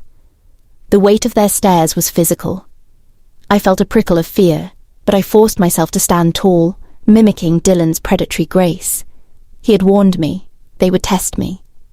A hush fell over the room as Dylan led me towards the head table, where the most powerful alphas were seated. "Well, well," a voice drawled, cutting through the silence. "If it isn't the prodigal son of Silver Moon." I looked towards the source of the voice. A man with slicked-back blonde hair and cold, pale blue eyes was leaning back in his chair, a goblet of wine in his hand. He was flanked by two massive, scarred wolves.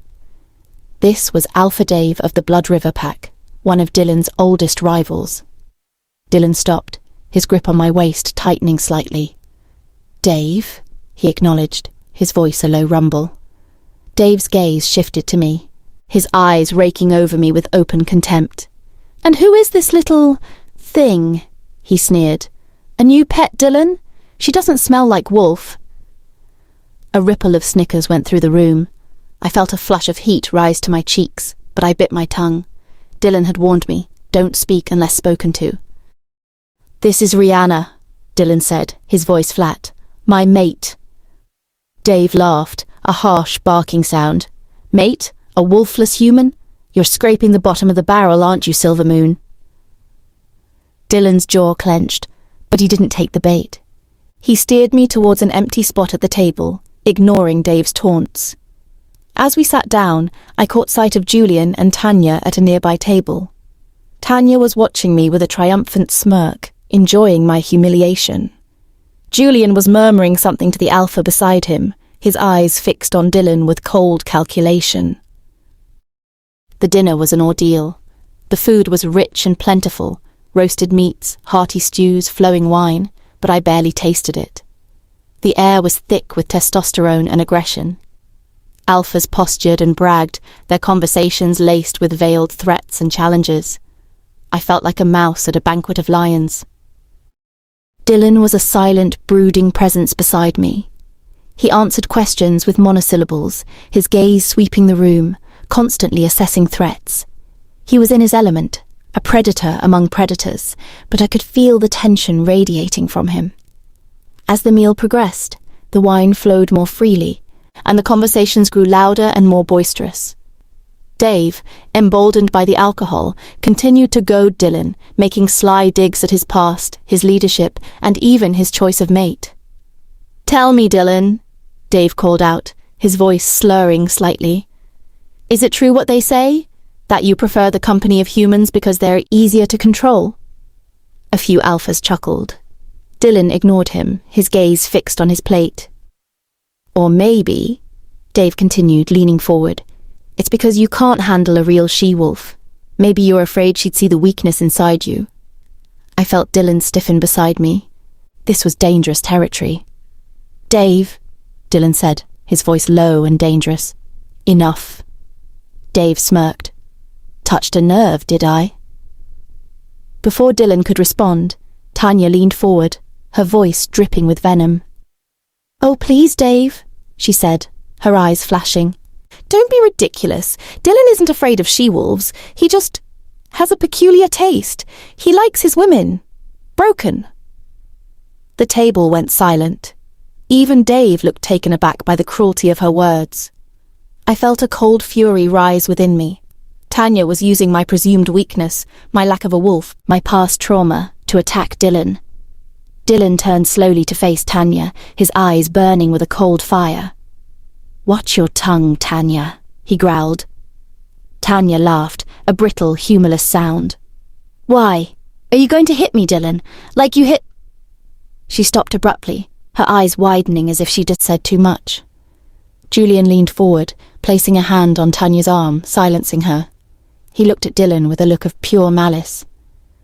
"Tanya is just concerned," Julian said smoothly. "She worries about you, Dylan.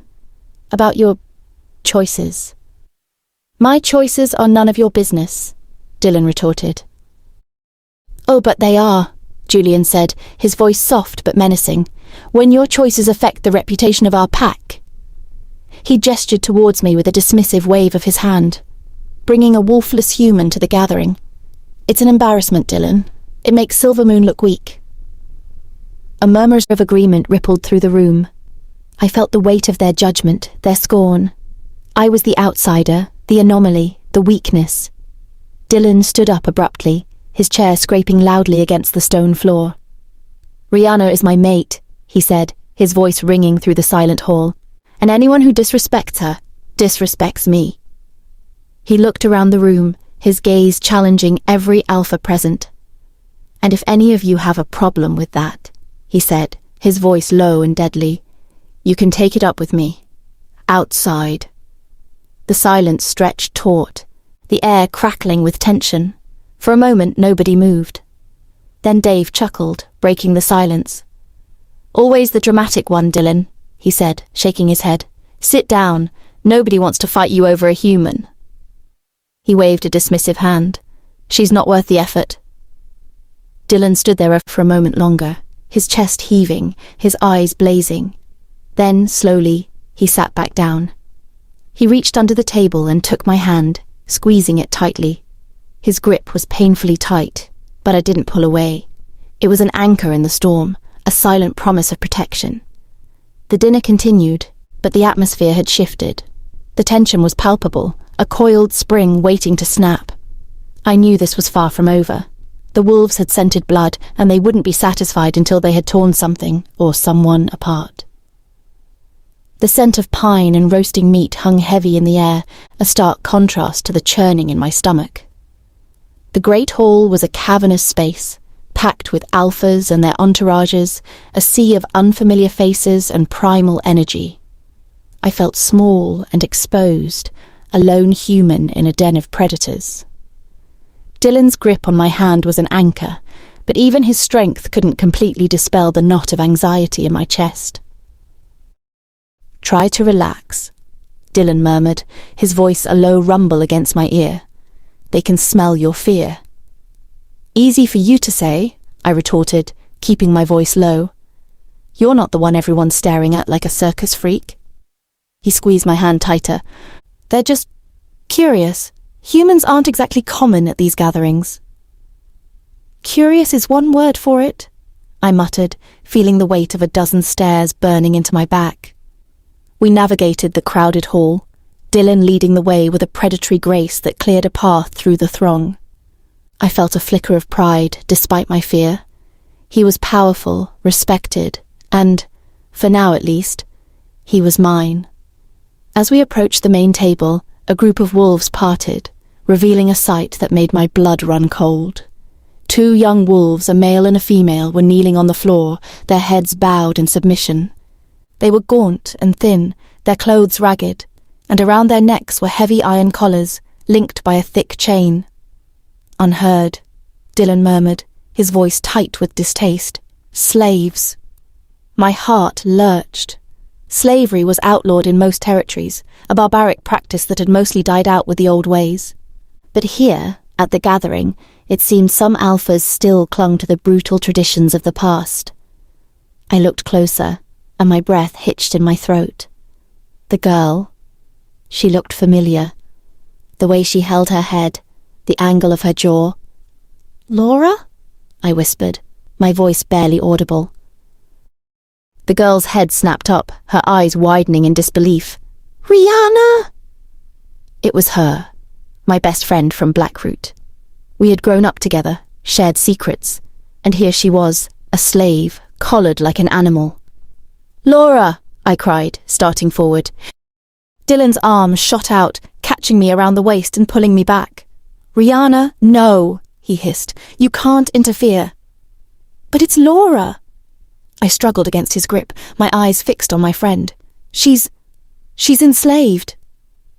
"I know," Dylan said, his voice grim. "But this isn't Blackroot. We have no jurisdiction here. Interfering would be a declaration of war." "War?" I choked out, staring at him in disbelief. "You're worried about war when my best friend is being treated like this?" "We are on neutral ground," Dylan insisted, his voice firm. "We have to respect the laws of the gathering." "To hell with the laws!" I cried, my voice rising in desperation. "She's a human being, Dylan. She deserves—" "She is unheard," a voice interrupted, cold and sharp. I turned to see an alpha standing over Laura, a smug grin on his face. He was tall and broad, with a cruel twist to his lips and eyes that glinted with malice. "And she belongs to me," he added, his voice dripping with arrogance. I recognized him from the stories. Alpha Roberts of the Iron Claw Pack. He was notorious for his brutality, for his absolute dominance over his pack, and he was undeniably, utterly repulsive. "You have no right to treat her like this," I spat, my voice trembling with fury. Roberts laughed, a harsh, grating sound. "Right? I am an alpha. I do as I please." He reached down and grabbed Laura's chain, yanking it sharply. She gasped, stumbling forward, but she didn't cry out. Her eyes met mine, filled with a desperate plea. "You see?" Roberts sneered, gesturing to Laura. "She knows her place. Unheard are weak. They need a strong hand to guide them." He looked at me with a chilling smile. "Like you, perhaps? A little wolfless thing, needing a strong alpha to protect you?" I felt Dylan tense beside me, his growl low and menacing. "Touch her," Dylan said, his voice a deadly whisper, "and I will rip your throat out." Roberts laughed again, but there was a flicker of uncertainty in his eyes. "Bold words, Silvermoon," he sneered, "but you know the rules. No fighting on neutral ground." He turned his attention back to Laura, his grin widening. "Now, where were we?" he said, his voice dripping with sadistic pleasure. "Ah, yes, a little demonstration of discipline, I believe." He raised his hand, and I saw a flicker of movement in his other hand, a small silver whip, its lash coiled and ready. My blood ran cold. I looked at Laura, her eyes wide with terror, her body trembling. "No," I whispered, my voice shaking. Roberts raised the whip higher, his eyes glinting with anticipation. "No!" I screamed, lurching forward, breaking free from Dylan's grip. But I wasn't fast enough. The whip cracked through the air, striking Laura across the back with a sickening sound. She cried out, her body convulsing in pain. I reached her, falling to my knees beside her, my hands hovering over the angry red welt on her back. Tears streamed down my face, hot and blinding. "Laura," I choked out, my voice thick with grief. "I'm so sorry." She looked up at me, her eyes filled with pain and fear. "Rihanna," she whispered, her voice weak. "Help me." I looked up at Roberts, my heart pounding with fury. He was laughing, enjoying the spectacle. "See?" he taunted. "Weakness. It always shows." He raised the whip again, his eyes fixed on Laura. "Enough!" Dylan's voice cut through the air, sharp and commanding. Roberts lowered the whip slowly, his grin fading. He looked at Dylan, his eyes narrowed. "You have no authority here, Silver Moon," he sneered. "This is my mate," Dylan said, his voice steely. "And this is her friend. You will not harm her." Roberts hesitated, his gaze flickering between Dylan and me. He was assessing the situation, calculating the risks. "You're bluffing," he sneered. "You wouldn't dare break the truce." Dylan stepped forward, his presence filling the space between Roberts and me. He looked at Roberts with a look of pure challenge. "Try me," he said, his voice low and dangerous. The air in the hall was electric with tension. Every eye was on us, every wolf holding their breath. Roberts stood there, his whip still raised, his eyes locked with Dylan's. Then, slowly, he lowered the whip. He spat on the floor, a gesture of contempt, and turned away. "Fine," he muttered. "Take your precious human." He unhooked the chain from Laura's collar, dropping it to the floor with a clatter. "But don't think this is over, Silver Moon," he growled, looking back at Dylan. "You've made an enemy today." Dylan ignored him. He knelt down beside me, his hand on my shoulder. "Are you okay?" he asked, his voice soft with concern. I nodded, wiping the tears from my face. "I'm fine," I whispered, "but Laura—" I looked at Laura, who was still kneeling on the floor, trembling. "It's okay, Laura," I said, reaching out to touch her hand. "You're safe now." She looked at me, her eyes filled with a mixture of relief and disbelief. "Rihanna," she whispered, her voice trembling. "Thank you." I helped her to her feet, her body still shaking. She leaned against me, her weight heavy in my arms. "Let's go," Dylan said, putting his arm around me, supporting both of us. We walked out of the great hall, leaving the whispers and the stairs behind us. The air outside was cold and fresh, a welcome relief from the stifling atmosphere inside. We walked in silence, the only sound the crunch of gravel beneath our feet. I held Laura close, feeling the tremors in her body slowly subside. "Thank you," I whispered to Dylan, my voice thick with emotion. He squeezed my shoulder, his touch gentle and reassuring. "I'm sorry I couldn't do more," he said, his voice heavy with regret. "You did enough," I said, looking up at him. "You saved her." He shook his head, his eyes filled with a sadness I couldn't quite understand. "No, Rihanna," he said, his voice low. "I didn't save her. I just delayed the inevitable." I frowned, not understanding what he meant. "What do you mean?" He looked away, his gaze fixed on the dark outline of the mountains against the night sky. "Roberts won't forget this," he said, his voice grim. "He'll come for her again, and next time I won't be able to stop him." I felt a chill run down my spine. The realization hit me like a physical blow. We had saved Laura from immediate danger, but we had also painted a target on our backs. We had defied an alpha on neutral ground, and there would be consequences. I looked at Laura, her face pale and drawn in the moonlight. She was free for now, but at what cost? "We'll find a way," I said, my voice trembling with determination. We'll protect her." Dylan didn't answer. He just kept walking, his face set in grim lines. I knew he was right. The danger was far from over. It was just beginning. As we walked back to our cabin, the moon casting long shadows across the path, I couldn't shake the feeling that we had just stepped into a war. And I wasn't sure if we were prepared to fight it. The reprieve had been short-lived. We had secreted Laura away to our assigned cabin, leaving her under the watchful, if reluctant guard of one of Dylan's members. But the gathering demanded our presence at the great feast. To hide in our room would be an admission of weakness, a concession that Roberts had rattled the mighty Silver Moon Alpha. So we returned to the lion's den. The great hall was even louder, hotter, and ranker than before.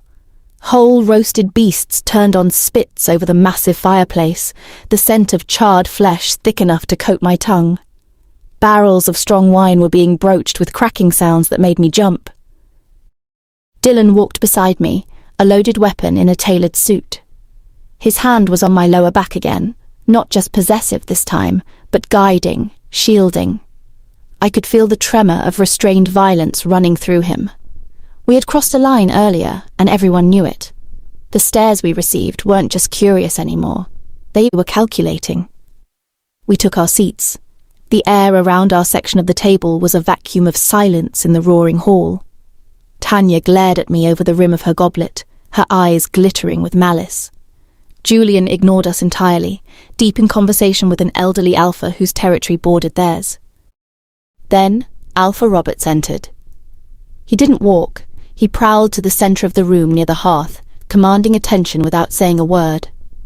The humiliation Dylan had dealt him earlier hung over him like a dark cloud, demanding dissipation. He clapped his filthy hands together. "My brothers," he boomed, his voice cutting through the din. "We feast tonight. But what is a feast without entertainment?" A knot of dread tightened in my stomach. I instinctively leaned closer to Dylan. His jaw was set so hard I thought a tooth might crack. Two of Robert's guards dragged a figure into the firelight. My breath hitched. It wasn't Laura. It was a young man, barely 20. He was emaciated, his ribs showing through his torn shirt like the rungs of a ladder. His face was bruised, one eye swollen shut. Around his neck was the same heavy iron collar Laura had worn. "Eli," I breathed, the name strangling me. My other best friend, Laura's gentle younger brother, the boy who used to sneak me extra berries from the harvest. Roberts grabbed Eli by the back of his neck, forcing him to his knees on the stone floor. Eli didn't resist. He just stared at the ground, broken. "Some of you seem to have forgotten the old ways," Roberts sneered, his eyes darting toward Dylan and me. "You grow soft, pampering pets that should be working." He kicked Eli hard in the ribs. The sound of the impact, followed by Eli's sharp, wheezing gasp, echoed in the sudden silence of the hall. I lurched forward in my seat. Dylan's hand clamped onto my thigh under the table, an iron vice holding me down. "Don't," he murmured, his voice strained to the breaking point. "Rihanna, don't move. He's baiting us. If we react, we break the truce again. They'll kill us both right here." "He's hurting him," I whispered furiously, tears stinging my eyes. The injustice of it, the sheer cruelty, was a physical pain. I had saved Laura, only to leave Eli behind to face Robert's wrath alone. Robert circled the boy, playing to his audience. "This," he gestured to Eli, "is an unheard, wolfless, useless. They exist only to serve their betters, and when they forget their place." He grabbed a heavy iron poker from the fireplace rack. The tip was glowing dull red. A murmur of appreciation rippled through the more barbaric alphas in the room. "No," I gasped. Roberts grinned, looking directly at me. He knew Eli was mine, and he was going to burn him just to watch me bleed. "When they forget their place," Roberts murmured, bringing the hot iron closer to Eli's trembling shoulder. "They need a reminder." Eli whimpered, squeezing his eyes shut, bracing for the agony. Something inside me snapped. It wasn't a figure of speech. I felt a physical break deep in my chest, like a dam bursting against an impossible volume of water. the humming energy that had been part of me since the forest. The power Dylan had recognized with awe suddenly roared into a deafening crescendo. The heat in the room didn't matter anymore. The fear didn't matter. Dylan's grip didn't matter. "Rihanna, stay down," Dylan started. I shoved him. I didn't just push him. I slammed my hands against his chest with force I didn't know I possessed. The great alpha of Silver Moon, caught off guard, rocked back in his heavy wooden chair. I stood up. The stone floor seemed to vibrate beneath my feet. The scent of roasting meat vanished, replaced instantly by the overwhelming smell of ozone and crushed pine needles, sharp and electric. Every eye in the hall swung to me. Roberts paused, the red-hot poker hovering inches from Eli's skin. He looked at me and laughed, a cruel, dismissive sound. "Going to cry for your pet, little human," he sneered. I opened my mouth, but the voice that came out wasn't entirely my own. It was deeper, resonant, vibrating with the ancient, terrifying hum of the deep woods. It echoed off the stone walls, silencing the entire hall. "Let him go." The command hung in the air, heavy and absolute. Roberts blinked, momentarily stunned by the sound. Then his ego reasserted itself, his face twisted into a snarl. "You dare command me, you wolfless bitch," he spat. To prove his dominance, to prove how little I mattered, he raised the branding iron high, aiming for Eli's face. "Watch him burn." My vision went white. The world didn't just stop, it exploded. I wasn't in the gathering anymore. I was in the forest. I was the forest. I was the earth, the air, the roots, the very life force that pulsed through the ancient trees. And someone was hurting one of mine. A roar tore from my throat, a sound that wasn't human, a primal scream that resonated with the raw power of the earth itself. It wasn't just a sound, it was a physical force. A wave of energy erupted from me, blasting outwards, knocking tables over, sending plates and goblets clattering to the stone floor. Roberts was thrown backwards, the branding iron flying from his hand, clattering uselessly against the stone hearth. He landed hard, sliding across the floor, a look of utter shock on his face. Eli scrambled backwards, his eyes wide with terror and confusion. He looked from me to Roberts, then back to me, as if seeing me for the first time. I stood there, my chest heaving, my body vibrating with the power that still coursed through me. The air crackled with energy, the scent of ozone and crushed pine needles thicker than ever. The entire hall was silent, save for the crackling of the fire and the heavy breathing of the alphas. Every eye was fixed on me, their expressions a mixture of fear, awe, and disbelief. Dylan was the first to move. He stood up slowly, his eyes locked on mine. He didn't look angry or afraid.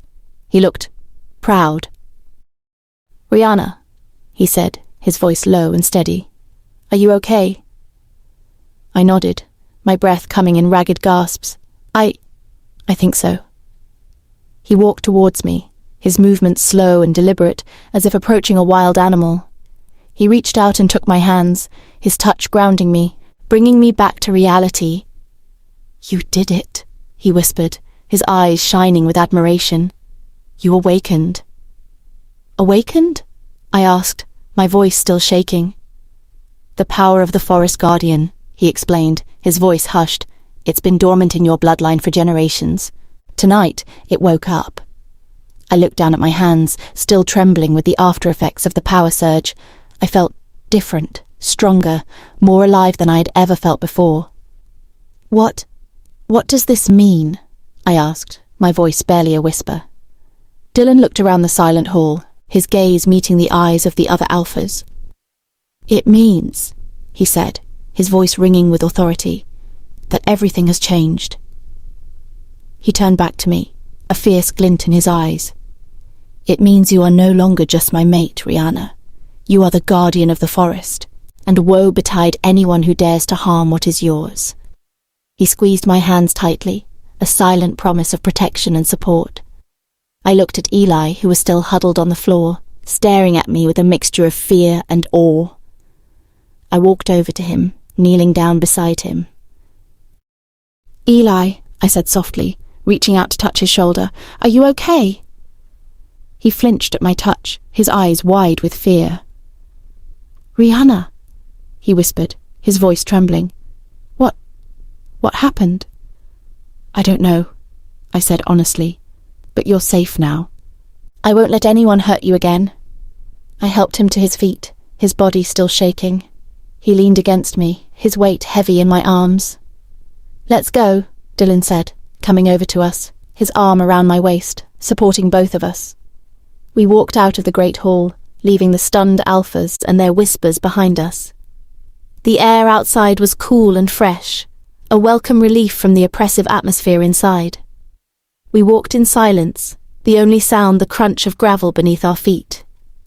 I held Eli close, feeling the tremors in his body slowly subside. "Thank you," I whispered to Dylan, my voice thick with emotion. Dylan didn't answer. He just kept walking, his face set in grim lines. I knew he was right. The danger was far from over. It was just beginning. As we walked back to our cabin, the moon casting long shadows across the path, I couldn't shake the feeling that we had just stepped into a war. And I wasn't sure if we were prepared to fight it. The power I had unleashed still hummed beneath my skin, a dormant beast waiting to be awakened again. I didn't know how to control it, or what it was capable of, but I knew one thing for certain. I would use it to protect the people I loved, no matter the cost. The forest had chosen me, and I would not let it down. Tilda, Tilda, Tilda. The drive back to Silvermoon was a suffocating blur of silence. The oppressive atmosphere of the gathering seemed to cling to the leather seats of the SUV. In the rearview mirror, I watched Eli and Laura huddled together in the back seat. They were asleep, exhausted by trauma and the sudden violent shift in their reality. Laura's head rested on Eli's bony shoulder, her hand clutching his ragged sleeve even in sleep. The sight of the angry red welts on their necks, left behind by the collars Roberts had used, made the newly awakened power beneath my skin hum with a dangerous resonance. Dylan drove with a terrifying stoicism. His knuckles were white on the steering wheel, his jaw set so hard a muscle feathered in his cheek. He hadn't spoken since we loaded my friends into the car, his focus entirely on the road, as if driving fast enough could outrun the target we'd just painted on our backs. But the silence between us wasn't empty. It was heavy with unasked questions and a fundamental shift in the air. He used to look at me with possessiveness, protectiveness, and a touch of tragic guilt. Now, when his gaze flickered toward me in the darkened cab, there was something else. Awe. And perhaps a flicker of fear. I wasn't just the human girl he'd claimed to save. I was something else entirely. The Forest Guardian. The words felt foreign, heavy, like a crown I hadn't asked for and didn't know how to wear. We didn't just return to Silvermoon, we arrived as an event. The news must have travelled faster than our convoy. As we approached the massive iron gates, the guards on duty didn't just straighten, they stiffened. Their eyes, usually dismissive or mildly curious when they fell on me, were now wide and wary. I could smell their spike in adrenaline through the closed windows, the sharp, metallic tang of fear. Dylan pulled up to the front entrance, the gravel crunching loudly in the pre-dawn quiet. He killed the engine, the sudden silence ringing in my ears. "Are you ready?" he asked, his voice rough, finally breaking the silence. He wasn't looking at the house. He was looking at me, his green eyes intense. "For what?" I whispered, my hand instinctively going to the door handle. "For everything to be different." He was right. The moment I stepped out of the car, the air at Silvermoon felt changed. The usual undercurrent of simmering tension had been replaced by a brittle, electric stillness. Magnus was waiting on the steps. The beta's scarred face was impassive, but his eyes darted toward me, then away, unable to hold my gaze. He looked unnerved, a sentiment I suspected was rippling through the entire pack. Dylan opened the back door, gently waking Eli and Laura. They stumbled out into the cold night air, blinking against the harsh exterior lights of the mansion, looking small and broken against the imposing stone facade. "Magnus," Dylan said, his voice commanding but weary. "See to it that rooms are prepared. They need food, baths, and medical attention immediately." Magnus nodded sharply, his military bearing kicking in. He stepped toward Eli and Laura, his expression softening slightly as he took in their condition. "Come with me," he murmured, gesturing toward the side entrance that led to the servants' quarters and the sub-level where the lower-ranking wolves slept. "No," I said. The word hung in the air, sharp and absolute. It wasn't shouted, but it carried the same resonance that had silenced the great hall hours earlier. The hum beneath my skin spiked, a warning tremor. Magnus froze, one foot on the stairs toward the side door. He looked back at me, confusion warring with ingrained obedience. "Rihanna?" Dylan asked, his voice low beside me. I walked around the car, placing myself between Magnus and my friends. I put a hand gently on Laura's trembling arm. The fabric of her shirt was so thin I could feel the cold skin beneath.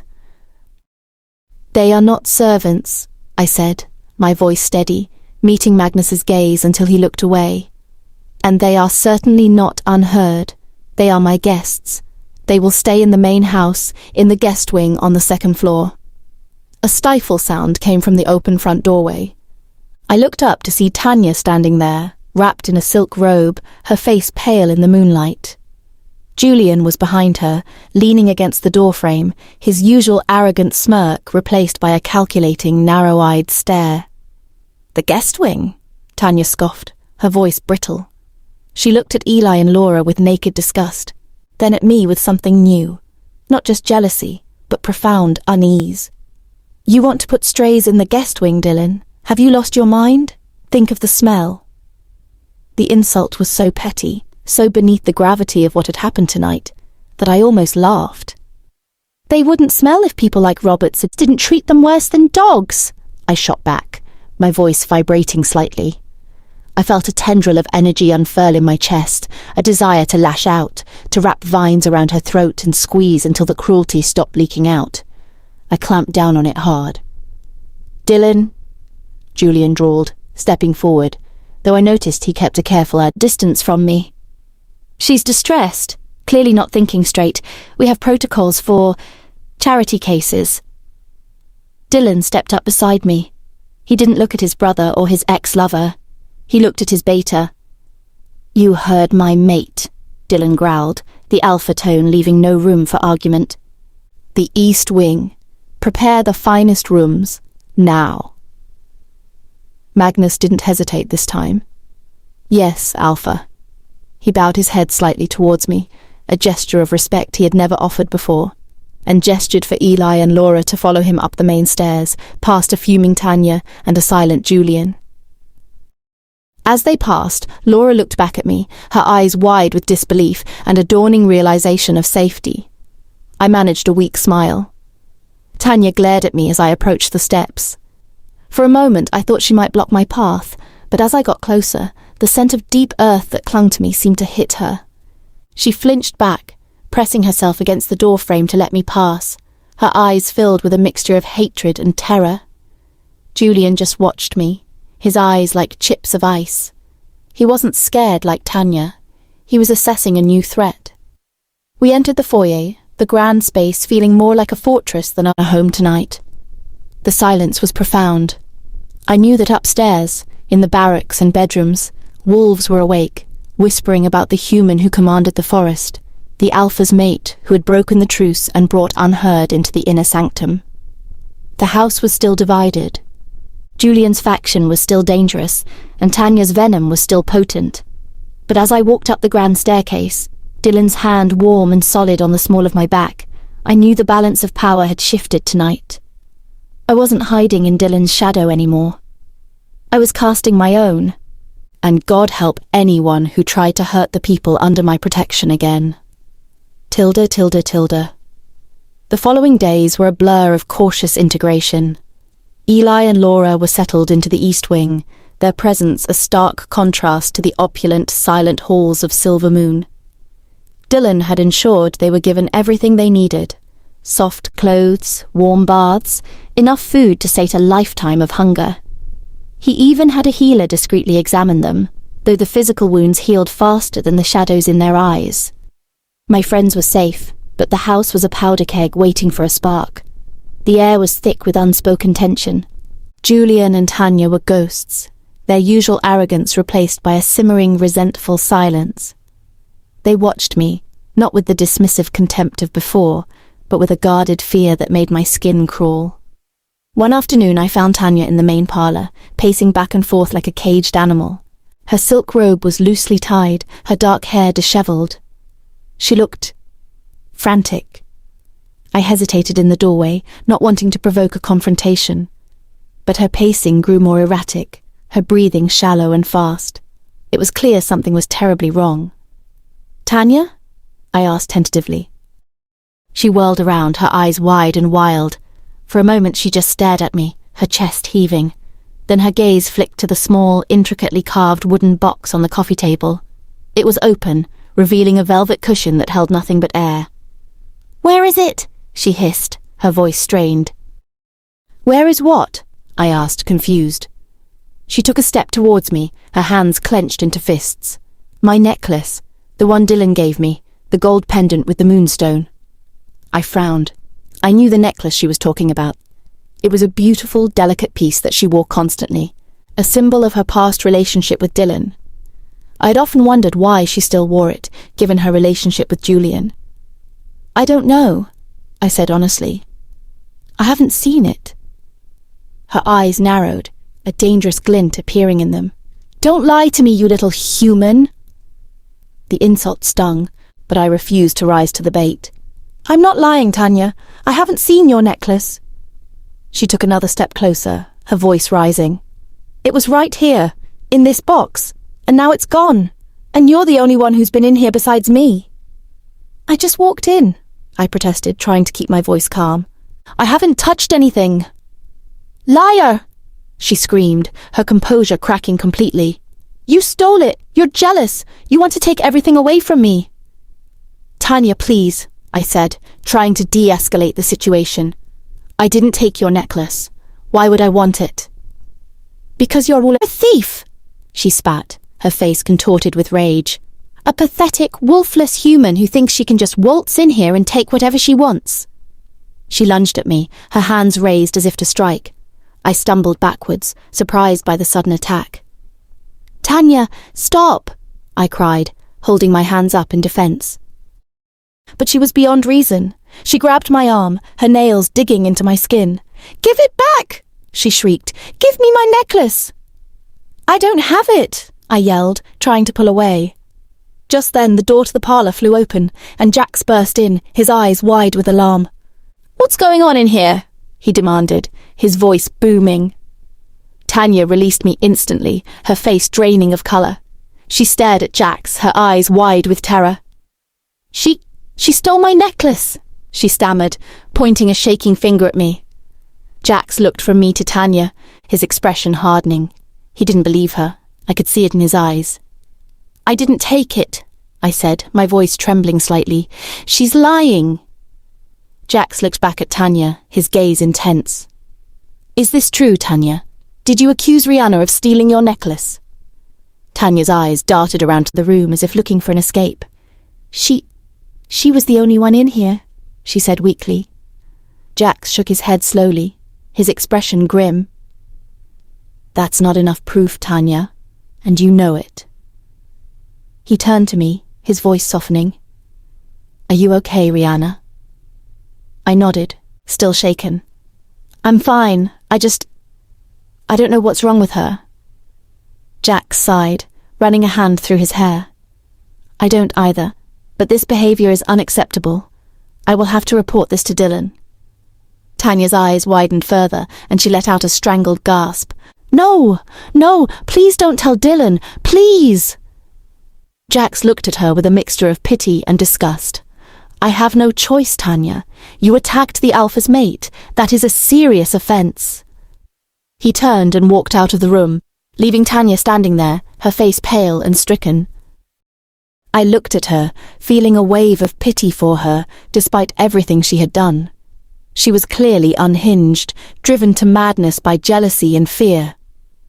"Tanya," I said softly, What's really going on? She looked at me, her eyes filled with tears. I can't, she whispered. I can't tell you. Why not? I asked, taking a step towards her. She shook her head frantically, her body trembling. He'll kill me, she whispered. He'll kill me if I tell. Who will kill you? I asked, a cold dread settling in my stomach. She didn't answer. She just stared at me, her eyes filled with terror. Then she turned and ran out of the room, leaving me alone in the silence, with more questions than answers. The bizarre incident with the necklace was only the tremor before the earthquake. An hour later, the uneasy silence of Silver Moon was shattered by a sound that chilled my blood, the wet thud of a body hitting a wall, followed by a choked snarl of pain. It came from the second-floor corridor near the main stairs. I ran toward the sound, my heart hammering against my ribs. I found Jax on the floor, propped against the wainscoting, blood streaming from 3 deep gashes across his chest. He was pale, his breath coming in shallow wheezes, his regenerative abilities already fighting a losing battle against the severity of the wounds. Tanya stood over him, her chest heaving, her hands covered in his blood. Her claws were fully extended, dripping onto the expensive runner rug. She looked utterly deranged, her eyes vacant and wide, like a doll whose strings had been cut. She just snapped, Jax gasped, clutching his chest, his eyes hazy with shock. I asked her about dinner protocols, and she just... Dylan appeared at the top of the stairs, his presence instantly filling the corridor. He took in the scene, his loyal man bleeding out, his ex-lover looking like a cornered rabid animal. A low, terrifying growl ripped from his throat. He moved toward Tanya, his aura crashing down on her so hard she crumpled to her knees, whimpering. "Magnus! Get a healer!" Dylan roared, dropping to his knees beside Jax, pressing his hands over the wounds to staunch the flow. I stared at Tanya. This wasn't just jealousy or pettiness. This was madness. She had nearly killed a pack member over nothing. She was a bomb that had finally detonated in the heart of our home. And I was done waiting for the smoke to clear. While Dylan focused on saving Jax, Tanya scrambled to her feet and fled, not toward her usual haunts, but sprinting toward the heavy oak double doors that marked the entrance to the West Wing, Julian's territory. A cold fury, harder and sharper than anything I'd ever felt, crystallized in my chest. I didn't think, I just followed. I crossed the threshold into the West Wing for the first time. The air here was different, stale, colder, smelling faintly of expensive cologne and sex. The hallways were narrower, the shadows deeper.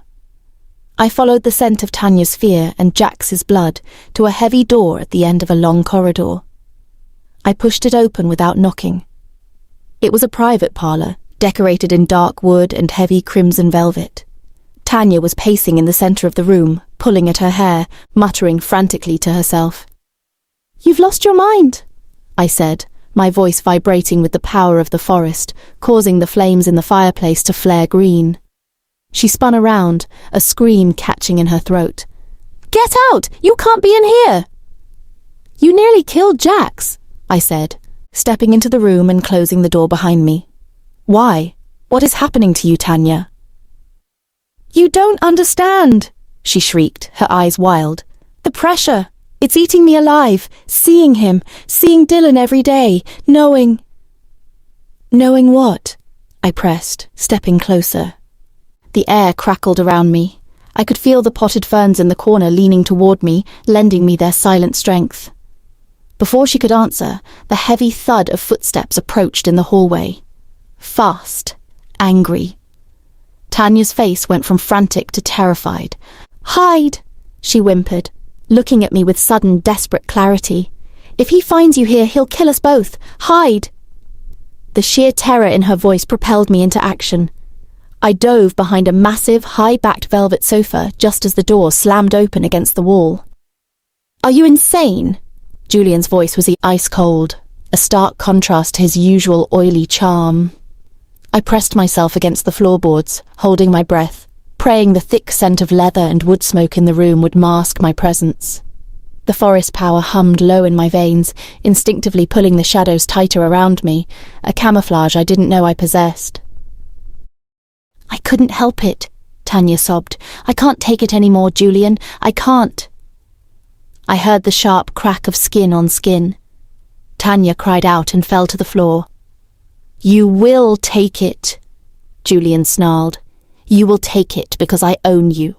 Do you think I spent years cultivating this masterpiece just to have you ruin it because you're feeling guilty?" "He's destroying himself," Tanya wept. "Look at him. He thinks he's cursed. He thinks he killed them. It's too cruel, Julian, even for you." "It is necessary," Julian shouted, his composure cracking. I risked a peek around the edge of the sofa. Julian was standing over Tanya, his face contorted into a mask of pure, unadulterated hatred. It looked so much like Dylan's face, but twisted into something demonic. "He had to be broken," Julian spat, "completely and utterly shattered. If he wasn't, the pack might have actually wanted him as alpha. They might have seen past his recklessness." My blood ran cold. I pressed a hand over my mouth to stop the gasp. "Our mother," Julian continued, his voice dropping to a terrifying whisper. "That stupid bitch. She always loved him more. Even when he was a disappointment, she coddled him. She had to go first. A simple cut to the brake line. Clean, easy." Tears streamed down my face, hot and fast. Oh my God. Dylan blamed himself for the car accident. He'd carried that guilt for 5 years. "But Father was harder," Julian mused, pacing the small rug. "He was strong, but he made the mistake of choosing him, naming Dylan heir over me, after everything I did to prove I was better." He laughed, a dry, brittle sound. "So, I let the rogues in. I opened the damn gates, and while Dylan was busy playing hero and failing, I put a silver dagger through Father's back. I was shaking so hard I thought the floorboards would rattle. The image of Dylan, broken and haunted, believing his own incompetence had killed his father, flashed through my mind. It was all a lie. Every nightmare, every scar on his soul, was manufactured by the monster standing 10 feet away from me. Julian grabbed a handful of Tanya's hair and yanked her head back, forcing her to look at him. "And you watched," he hissed into her face. "You stood there in the trees and you saw me do it. That's why you belong to me, Tanya. You're an accessory to Alpha Side." Tanya sobbed weakly, limp in his grip. "And that's why you broke his heart," Julian murmured, almost caressing her face now. "Why you told him he was unlovable, cursed, poison to everyone around him. You isolated him for me. You finished the job. You made sure that even though he holds the title, he will never be the Alpha. He's just a ghost, waiting to die." He shoved her away in disgust. "Clean yourself up. If you ever draw attention to this wing again, I won't just kill you, Tanya. I'll give you to the rogues first." Julian stalked out of the room, slamming the door behind him. Silence fell, heavy and suffocating, broken only by Tanya's pathetic whimpers on the floor. I couldn't move. I was frozen in horror, the weight of the truth crushing me. Dylan wasn't cursed. He wasn't a failure. He was a victim of the most unthinkable betrayal. His brother had murdered their parents and psychologically tortured Dylan for years, using the woman Dylan loved as the weapon. The nausea rose in my throat, violent and overwhelming. I had to get out of here. I had to get back to Dylan. But as the knowledge settled into my bones, a horrifying realization dawned on me. Knowing the truth didn't set us free. It just made the cage we were in terrifyingly clear. And I was terrified that if I told Dylan the truth, that his entire life of atonement was a lie constructed by the brother he still tried to protect, it wouldn't heal him. It would kill him. I waited until Tanya's pathetic sobbing subsided, and the sound of her retreating footsteps faded down the hall before I dared to move. My body was trembling violently, every muscle locked in a state of shock. I forced myself to crawl out from behind the sofa, my limbs feeling heavy and uncooperative. The air in the room was thick with the stench of Tanya's fear and Julian's cold, calculated cruelty. I felt like I was suffocating.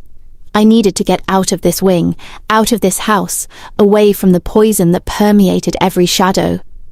I stumbled out of the parlour and down the long corridor, my footsteps quiet on the plush carpet.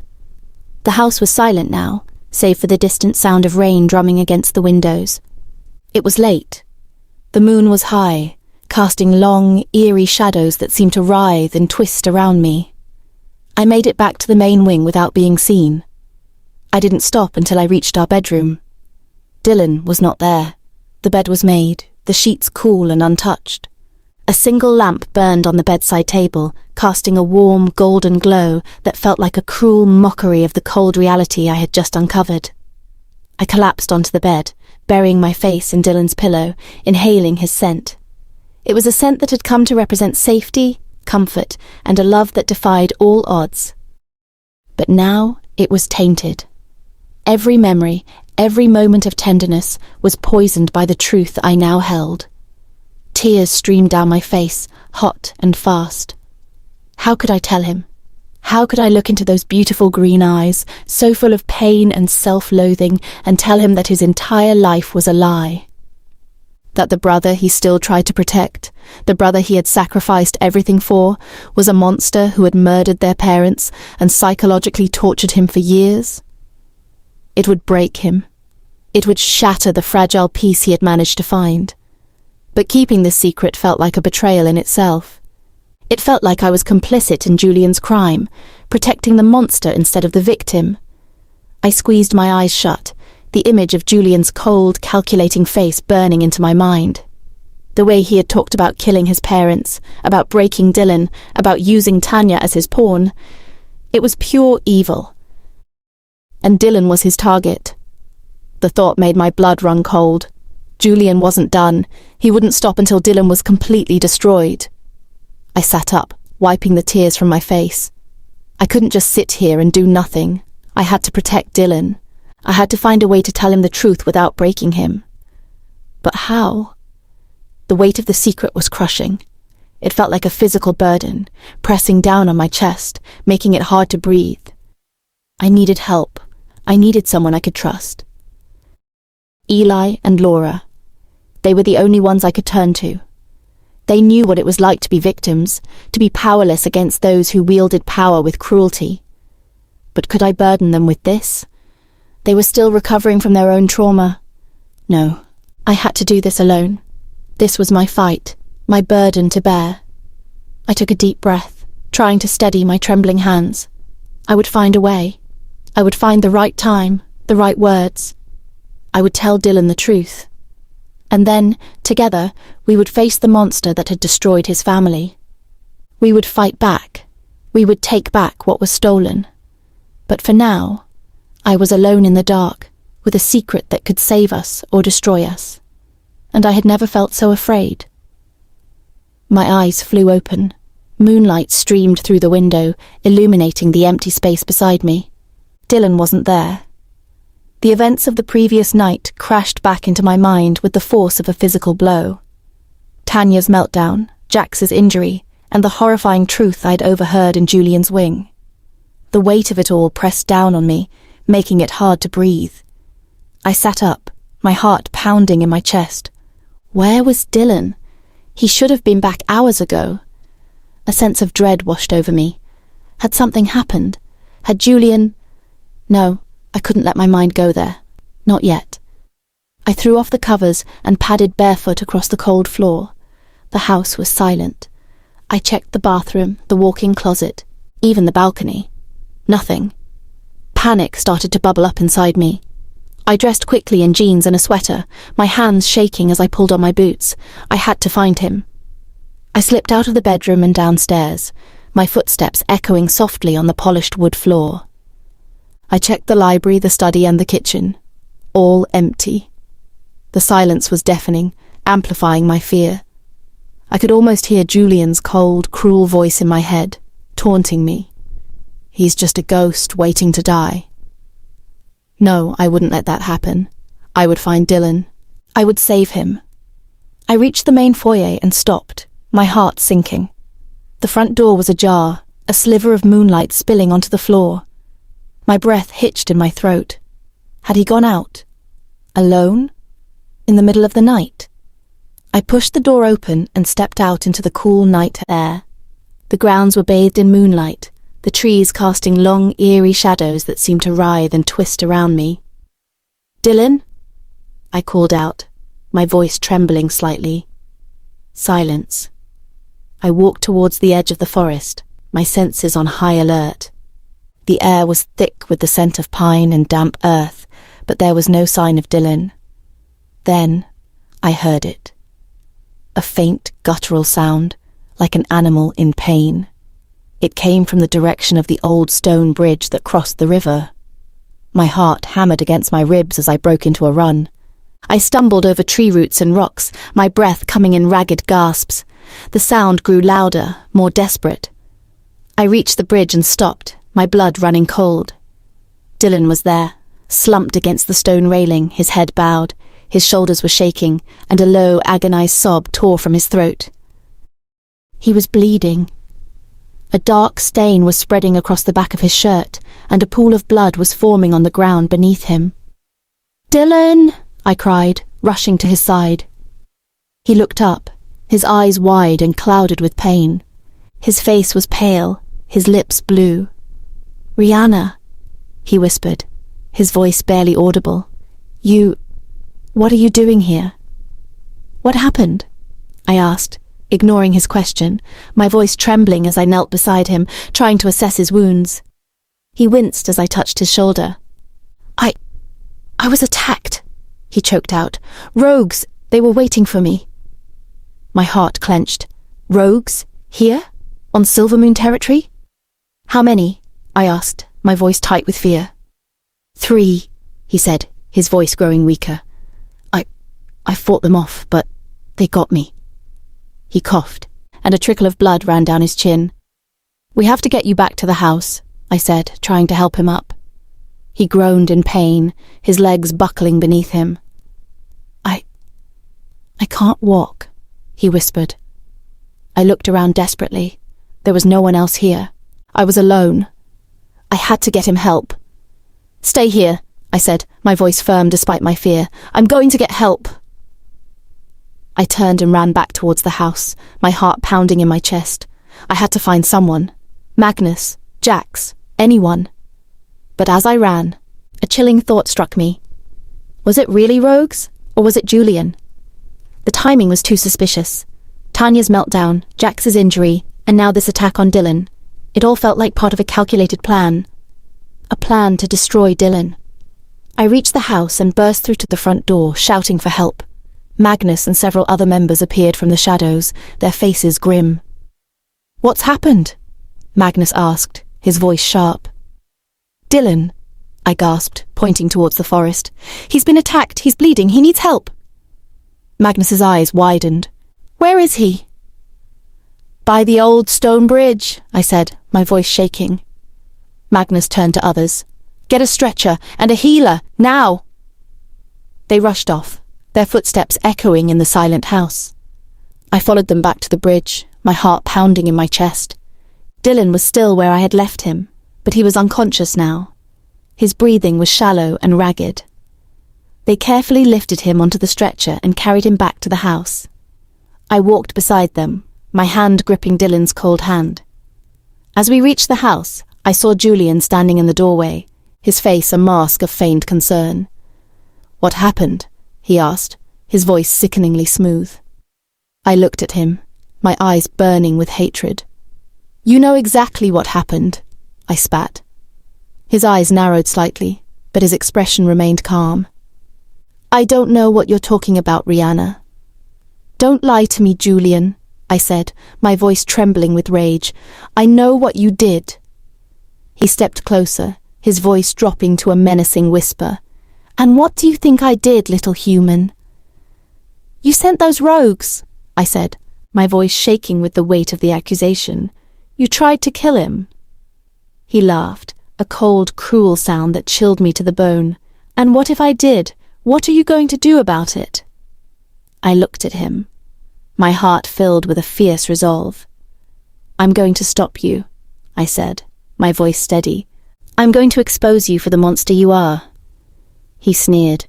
You're nothing but a weak, pathetic human. You can't stop me. Watch me, I said, my voice filled with defiance. I turned and walked into the house, following the stretcher that carried the man I loved. I didn't know how I was going to stop Julian, but I knew one thing for certain. I would not let him win. I would fight for Dylan. I would fight for the truth. And I would not rest until Julian paid for his crimes.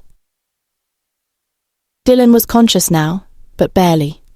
His eyes were glazed with pain, and a sheen of sweat coated his pale forehead. The gash on his shoulder was deep and jagged, the blood flowing freely, staining the white sheets of the stretcher a gruesome crimson. "Stay with me, Dylan," I whispered, squeezing his hand. "Just stay with me."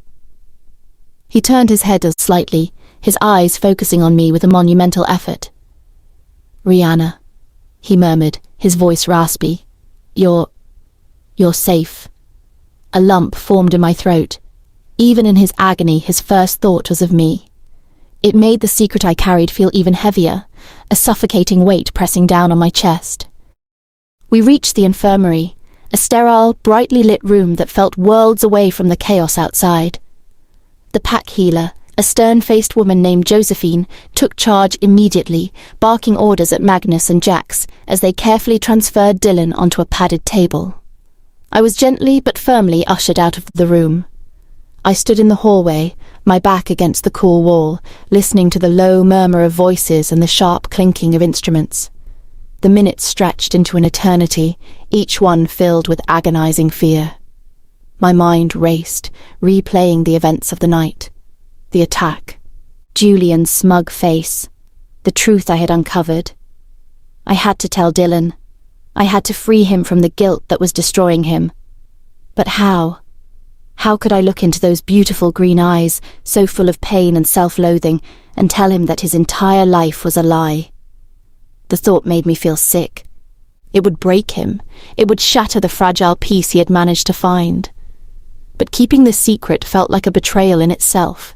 It felt like I was complicit in Julian's crime, protecting the monster instead of the victim. Finally, the door opened, and Josephine stepped out. Her face was weary, but there was a glimmer of relief in her eyes. "He's going to be all right," she said, her voice quiet. "The wound is deep, but it missed any major arteries. I've stitched him up and given him something for the pain. He needs rest now." A wave of relief washed over me, so intense it made my knees weak. "Can I see him?" I asked, my voice trembling. Josephine nodded. "Just for a moment. He's still very weak." I slipped into the room, my heart pounding in my chest. Dylan was lying on the bed, his chest rising and falling in a steady rhythm. He looked pale and vulnerable, his strong features softened by sleep. I pulled up a chair and sat beside him, taking his hand in mine. It was warmer now, and his grip was firm. "Rihanna," he murmured, his eyes fluttering open. "I'm here," I whispered, leaning in to kiss his forehead. "I'm not going anywhere." He smiled weakly. You saved me." "No," I said, my voice choked with emotion. "You saved yourself. You're strong, Dylan. You're a fighter." He looked at me, his eyes filled with a mixture of pain and love. I don't know what I would do without you," he whispered. The weight of the secret pressed down on me again, threatening to suffocate me. I had to tell him, now, before it was too late. "Dylan," I began, my voice trembling. There's something I need to tell you." He frowned, his eyes searching mine. "What is it, Rihanna?" I took a deep breath, trying to steady my nerves.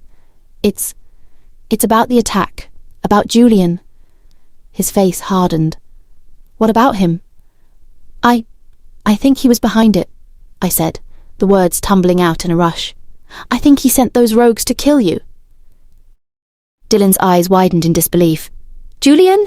But why?" "Because he hates you," I said, my voice shaking. "Because he wants to destroy you." He looked away, a shadow crossing his face. I know he hates me," he whispered, "but to try and kill me." "He's capable of anything, Dylan," I said, my voice urgent. "You have to believe me." He looked back at me, his eyes filled with a mixture of doubt and fear. I don't know what to believe," he whispered. "Believe me," I said, squeezing his hand. "Believe in us." He looked at me for a long moment, his eyes searching mine. Then slowly, he nodded. "Okay," he whispered. "Okay, Rihanna. I believe you." A wave of relief washed over me, but it was short-lived. The secret was still there, a ticking time bomb waiting to explode. But for now, we were together. We were safe. And that was all that mattered. Later that night, after Josephine had given Dylan a clean bill of health and he insisted on returning to our room, the air crackled with a different kind of tension. The fear and adrenaline of the attack had faded, replaced by a raw, primal need that hummed between us. Dylan sat on the edge of the bed, groaning softly as he stretched his healing torso. I stood before him, my heart still hammering a frantic rhythm against my ribs. The fear of nearly losing him crashed into the overwhelming need to connect with him, to prove he was alive, here, mine. Words felt dangerous right now. They were landmines waiting to explode. I needed something primal, something undeniable. I stepped between his legs, my hands going to the waistband of his ruined jeans. His breath hitched. "Rihanna, I'm a mess of blood and sweat." "I don't care," I said fiercely, pushing him back until he was leaning against the headboard. I climbed onto the bed, straddling his lap, careful of the fresh bandages wrapping his midsection. His hands immediately went to my hips, his thumbs digging in through the fabric of my jeans. The heat coming off him was immense, searing through my clothes. "Are you sure?" he growled, his eyes darkening, the green shifting into something predatory and desperate. "I don't know if I can be gentle tonight." "I don't want gentle," I whispered, leaning forward to brush my lips against his. "I want you to feel this. I want you to know you're alive." I kissed him then, hard and demanding. He met me with equal force, his hands tightening on my waist almost to the point of bruising. It was a frantic shedding of clothes, buttons flying, fabric tearing. The need was a physical ache, a desperate scramble to erase the proximities of death with the most potent affirmation of life. When skin finally met skin, the friction sent a jolt of pure electricity through me.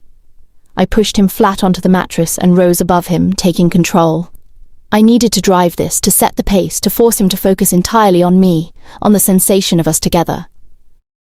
I sank down onto him, gasping at the sheer size of him, the feeling of being completely filled. His head threw back against the pillows, a guttural roar tearing from his throat that vibrated through my own bones. It was fast and furious, a collision of fear and love and adrenaline. I rode him with a desperate rhythm, my hands planted on his chest above the bandages, feeling the thunderous beat of his heart beneath my palms. His hands gripped my thighs, guiding me, pulling me down harder with every thrust. His eyes were locked on mine, raw and unguarded. For those few minutes there was no guilt, no past, no Julian. There was only heat, sweat, the scent of pine and musk, and the guttural sounds of our need. He reached up, his hand tangling in my hair, pulling my face down to his, as the tension coiled impossibly tight in my belly. I cried out his name, shattering apart as the climax hit, my body bowing backward. A second later, with a snarl against my neck, he followed me over the edge, his body bucking beneath mine, pouring himself into me. I collapsed onto his chest, my breath coming in ragged gasps, our sweat-slicked skin sticking together. The room was silent again, save for the harsh sound of our breathing slowing down. I lay there, listening to his heart returning to a steady rhythm, feeling the solid warmth of him beneath me. We were safe. For now. But as the endorphins faded, the reality of what waited outside this room crept back in. The silence grew heavy, pressing down on me.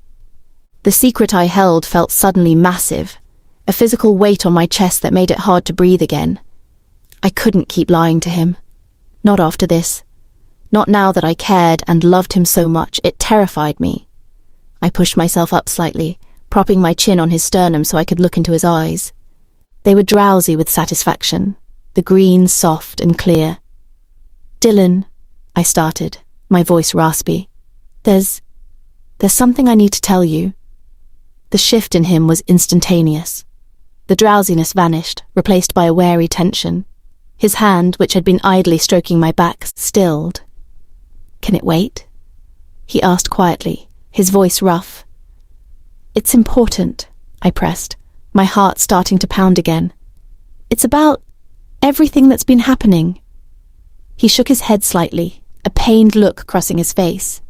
He reached up and cupped my cheek, his thumb tracing my jawline. "Rihanna, tonight was perfect. For the first time in 5 years, my head is quiet. I don't want to ruin that. But, please," he interrupted softly. He pulled me down, burying his face in the crook of my neck, inhaling deeply. He sniffed hard against my skin, a possessive, animalistic sound that sent a shiver down my spine. "Just let me have this peace for one night." He kissed the pulse point beneath my ear, sending sparks through my tired body. "When this is over," he murmured against my skin, his voice thick with emotion. "When I figure out who sent those rogues, when the gathering mess is settled, when I finally conquer these demons that haunt me, I'm going to mark you properly, Rihanna. No more hiding it. I want the whole world to smell my claim on you." My heart broke. He wanted to wait until he was free of his guilt to fully claim me. But the guilt was a fabrication. He was waiting for an absolution that would never come unless I gave it to him, and giving it to him might destroy him. Tears pricked behind my eyes, but I blinked them back. I couldn't do it. I couldn't steal this moment of peace from him, not when he looked at me with such naked a hope. "Okay," I whispered, forcing a weak smile as I nestled back into his embrace. "Okay, Dylan." I closed my eyes, letting him hold me, listening to the steady beat of a heart that was breaking over a lie, knowing that tomorrow the war would begin in earnest. And I would be fighting on the front lines with a weapon I was terrified to use. Tilda, Tilda, Tilda. An agonizing cry tore through the oppressive silence, making my blood run cold. It was followed by another, and another, each one more guttural than the last, until the air vibrated with the bloodlust of an approaching army. My eyes flew open in the dimly lit bedroom, the peaceful afterglow of our lovemaking instantly shattered. Dylan was already rigid beside me, his hand going instinctively to the healing wounds on his chest. "They're here," he breathed, his voice a low, dangerous growl. I scrambled out of bed, my heart hammering against my ribs. I pulled on the first clothes I could find, my movements jerky with adrenaline and dread. Dylan was already dressed, his silhouette in the moonlight radiating a terrifying cold fury. "Stay here," he commanded, his eyes flashing with an eerie green light as he turned to the door. "Barricade it if you have to." "No," I said, my voice shaking but firm. I grabbed my own clothes, ignoring his protests. "I'm not staying here while you fight for our home." "Rihanna, this isn't a skirmish," he snapped, his voice rough with a fear I hadn't heard before. "This is war. You'll be targeted." "I'm already a target," I countered, pulling on my boots. "And I'm not powerless, Dylan. You know that." He looked at me then, really looked at me, and the fear in his eyes warred with a grudging respect. He knew I was right. He had seen what I could do at the gathering. "Fine," he grunted, turning back to the door. "But you stay close to Magnus and Jax. Do not engage unless absolutely necessary." We burst out of the bedroom and into the chaotic hallway. Pack members were running past, weapons drawn, their faces grim. The sounds of fighting were already erupting from the lower levels, snarls, clashes of steel, the sickening crunch of bone. We reached the main foyer just as the heavy front doors burst open with a deafening crash. A tidal wave of snarling, massive wolves poured in, their eyes glowing with predatory malice. The Silvermoon members met them head-on, a clash of fur and teeth that filled the grand entrance hall with the scent of blood and fear. "Hold the line!" Dylan roared, his voice echoing above the din. He threw himself into the fray, a blur of lethal motion. I stood near the back, flanked by Magnus and Jax, my connection to the forest humming in my veins like a live wire. I was terrified, yes, but also filled with a fierce, desperate determination. This was my home now. These were my people, and I would not let them fall. I focused my energy, reaching out with my mind to the dormant power beneath the floorboards. "Protect us," I begged the ancient earth. "Wake up." The ground trembled. As the first wave of enemy wolves lunged, thick, thorny vines erupted from the cracks in the marble floor.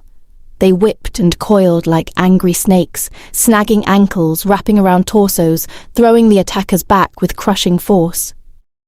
A surprised yelp cut through the snarling as I yanked a massive grey wolf off his feet, just as he aimed for Jax's throat. "Good hit, Luna," Jax grunted, parrying another attack. I didn't have breath to acknowledge the title. Every vine I summoned drew energy directly from my core, leaving me lightheaded and aching. It felt like trying to hold back a flood with my bare hands. Through the chaos of fur and teeth, I sought out Dylan. He was fighting with terrifying efficiency, tearing through the enemy ranks. But there was something mechanical about his violence, a reckless abandon that chilled me deeper than to the night air. He wasn't fighting to survive, he was fighting to die. He threw himself into the thickest clusters of enemies, exposing his flanks, inviting fatal blows just so he could take more of them down with him. He believed this was his penance. He believed he deserved to bleed for the sins Julian had committed. The injustice of it burned hotter than my exhaustion. I had to get to him. I had to tell him. Suddenly, the high-pitched whine of the perimeter alarms cut out. The magical wards that shimmered faintly in the air sputtered and died, leaving the grounds horribly exposed. Magnus whipped his head around toward the house, his scarred face paling. The wards, they've been dropped from the inside. A sickening dread coiled in my stomach. Julian. He hadn't just allied with our enemies, he had opened the front door for them. Before we could adjust our defences, a thunderous boom echoed from beneath our feet. The ground lurched violently, knocking me to my knees. "The tunnels!" someone shouted. "They're in the tunnels!" Julian had let a strike team directly under the manor foundations. The battle shifted instantly. The enemy wolves at the tree line renewed their assault with frenzied howls, sensing our distraction. But the real threat was now behind us. Snarls erupted from the cellar entrances and the lower-level windows of the great house. Wolves poured out into the central courtyard, flanking us. We were trapped between the hammer and the anvil. "Fall back! Protect the house!" Dylan bellowed, fighting his way through the press of bodies, trying to regroup his scattered pack. I scrambled to my feet, the metallic tang of blood heavy in the air. I ran toward the courtyard, using vines to trip and snare enemy wolves to clear a path. The beautiful, manicured centre of Silvermoon was rapidly becoming a slaughterhouse. The pristine stone fountain was already slick with red. I was pushed back toward the terrace steps by the sheer volume of attackers. I looked up desperately, trying to find a vantage point, and saw Tanya standing on the second-floor balcony of Julian's wing. She wasn't participating in the fight. She was gripping the stone railing so hard her knuckles were white, looking down at the carnage with wide, horrified eyes. Below her, Julian emerged from the side door leading to the tunnels. He wasn't shifted. He stood amidst the bloodshed in an impeccable suit, surveying the destruction of his ancestral home with a cold, satisfied smirk. He pointed toward Dylan, shouting orders to a group of massive, heavily scarred mercenaries who had just emerged out from the depths. Tanya's gaze shifted from Julian's cruel face to Dylan, who was fighting 3 wolves at once near the fountain, bleeding from a gash on his shoulder. For the first time since I'd met her, the mask of arrogant superiority was gone. In its place was stark terror. She realized finally that Julian hadn't just come to claim the alpha title. He had come to burn it all down, and he didn't care if she was standing in the ashes. Her eyes met mine across the blood-soaked courtyard. There was no hatred in them now, only a pathetic, desperate plea for an escape from the monster she had helped create. I tore my gaze away. I didn't have time for her regrets. Dylan was surrounded, fighting like a man possessed, fighting to end the torture of a life built on his brother's lies. The battle raged around me, deafening and brutal, but the only sound that mattered was the clock ticking down in my head. If I didn't reach him soon, the truth would die with him. The courtyard below was a churning sea of violence, the beautiful stone fountain now a centerpiece to a massacre. From my vantage point on the terrace steps, I watched Dylan carve a path through the invaders. It was terrifying to behold. He moved with the lethal grace of an apex predator, but there was no instinct for self-preservation in his movements.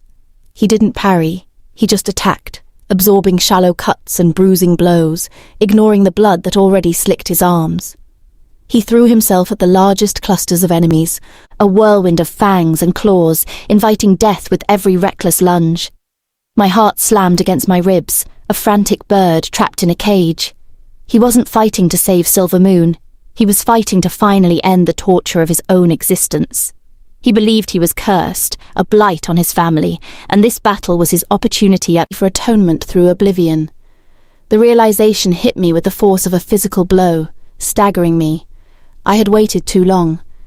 My fear of breaking him with the truth was about to get him killed. Saving his soul was more important than protecting his feelings. He needed a reason to live, and he needed it now. "No," I whispered, the word lost in the cacophony of snarls and screams below. I didn't think, I just moved. I vaulted over the low stone railing of the terrace, landing hard on the blood-slicked stones of the courtyard 10 feet below. The impact jarred my teeth, but adrenaline washed away the pain. I ran into the heart of the chaos. A rogue wolf, jaws snapping, lunged at me from the periphery.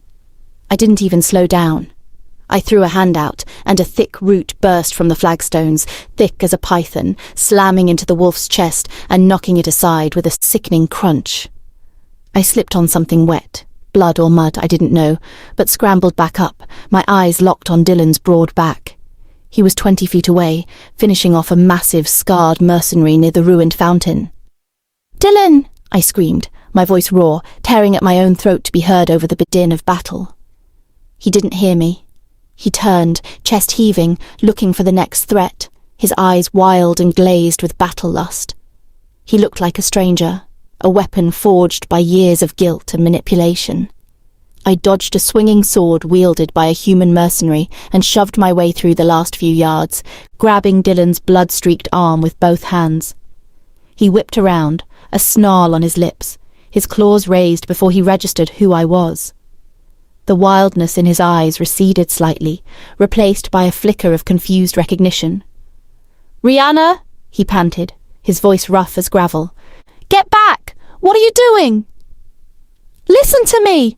I yelled, shaking his arm desperately. The noise around us was deafening, a wall of sound threatening to drown out the only words that mattered. "Dylan, you have to listen!" He tried to pull away, his gaze darting over my shoulder towards a new wave of attackers. "Not now! Go!" "It wasn't you!" I shrieked, digging my fingers into his bicep, forcing him to look at me. "The guilt, the curse, it's all lies, all of it." Confusion clouded his beautiful green eyes. The adrenaline haze wavered. "What?" "Julian," I sobbed, the name tasting like bile. "It was Julian! He killed them! He killed your parents! He framed you!" Time seemed to warp. I saw the words hit him, saw the incomprehension warring with a dawning, horrific realization. His mouth opened, a question forming on his lips. In my peripheral vision, movement snagged my attention. In the deep shadows near the tunnel entrance, Julian stood watching us.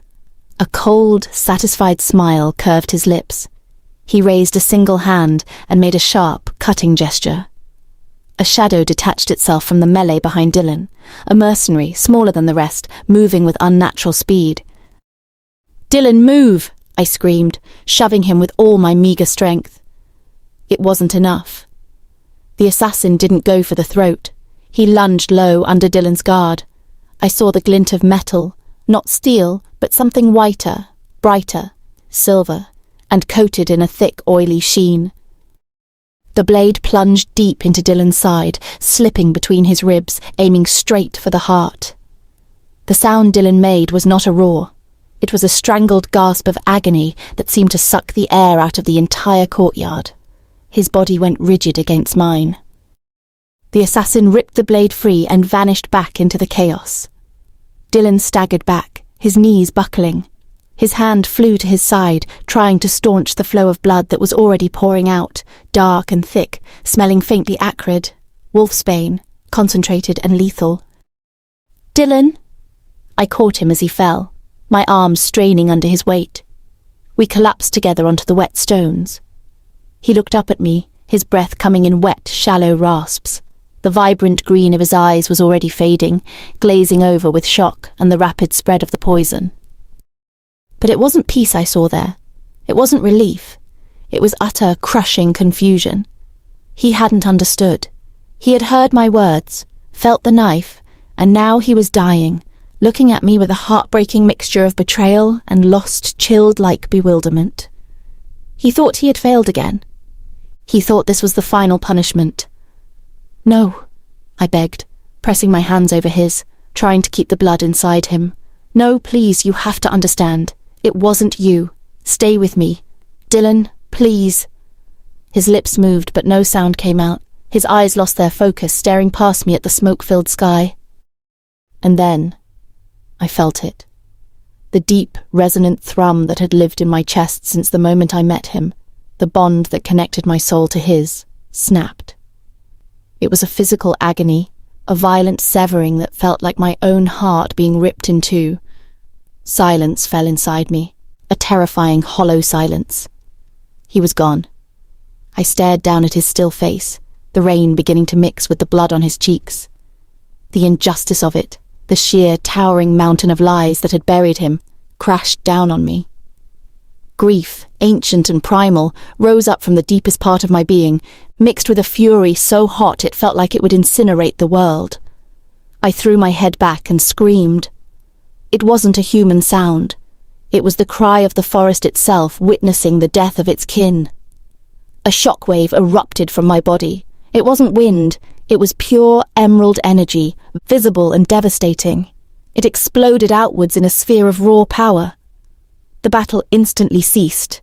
Friend and foe alike were lifted off their feet and blasted backward, slammed against walls and thrown across the courtyard by the sheer force of my grief. Weapons clattered to the stones. Silence fell over Silvermoon, heavy and suffocating, broken only by the echoing resonance of my power fading into the earth. I remained on my knees in the center of the devastation, alone in a circle of empty, cracked stone. I was hunched over Dylan's body, my hands sticky with his cooling blood. Footsteps approached slowly, crunching on debris.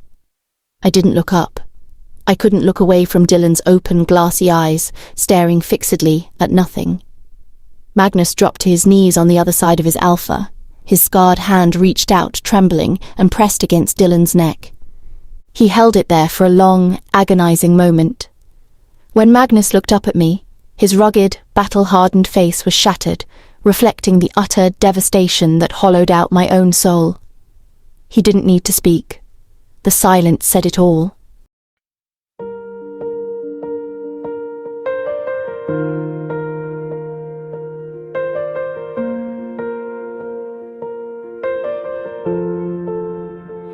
I remember the night I found you, standing fragile in the rain. You were hiding all your battles, wearing heartbreak like a chain. But I saw the light behind your silence, felt your trembling in my hands. And I swore right there in the darkness, I would love you as you stand. Not just when the sun is shining, not just when your smile is wide. I'll be there when hope is fading, when the tears you try to hide. Even when the sky falls down, oh, even when the world gives up, when the oceans rise and the stars burn out, I will hold you through it all. If the ground beneath us breaks, if our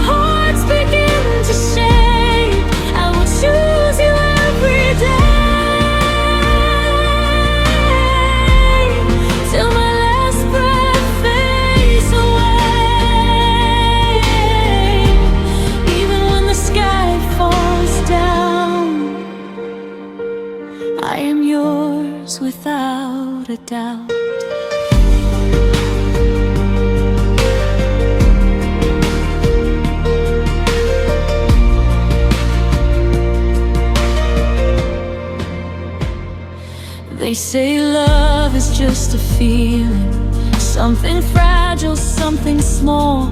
But what we built is more than heartbeat, it's a promise standing tall. I have seen your broken pieces, watched you fight your silent wars.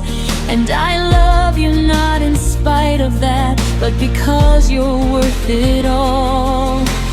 When your faith feels like it's dying, when you think you're not enough, I'll remind you who you are, love, when the road is getting rough.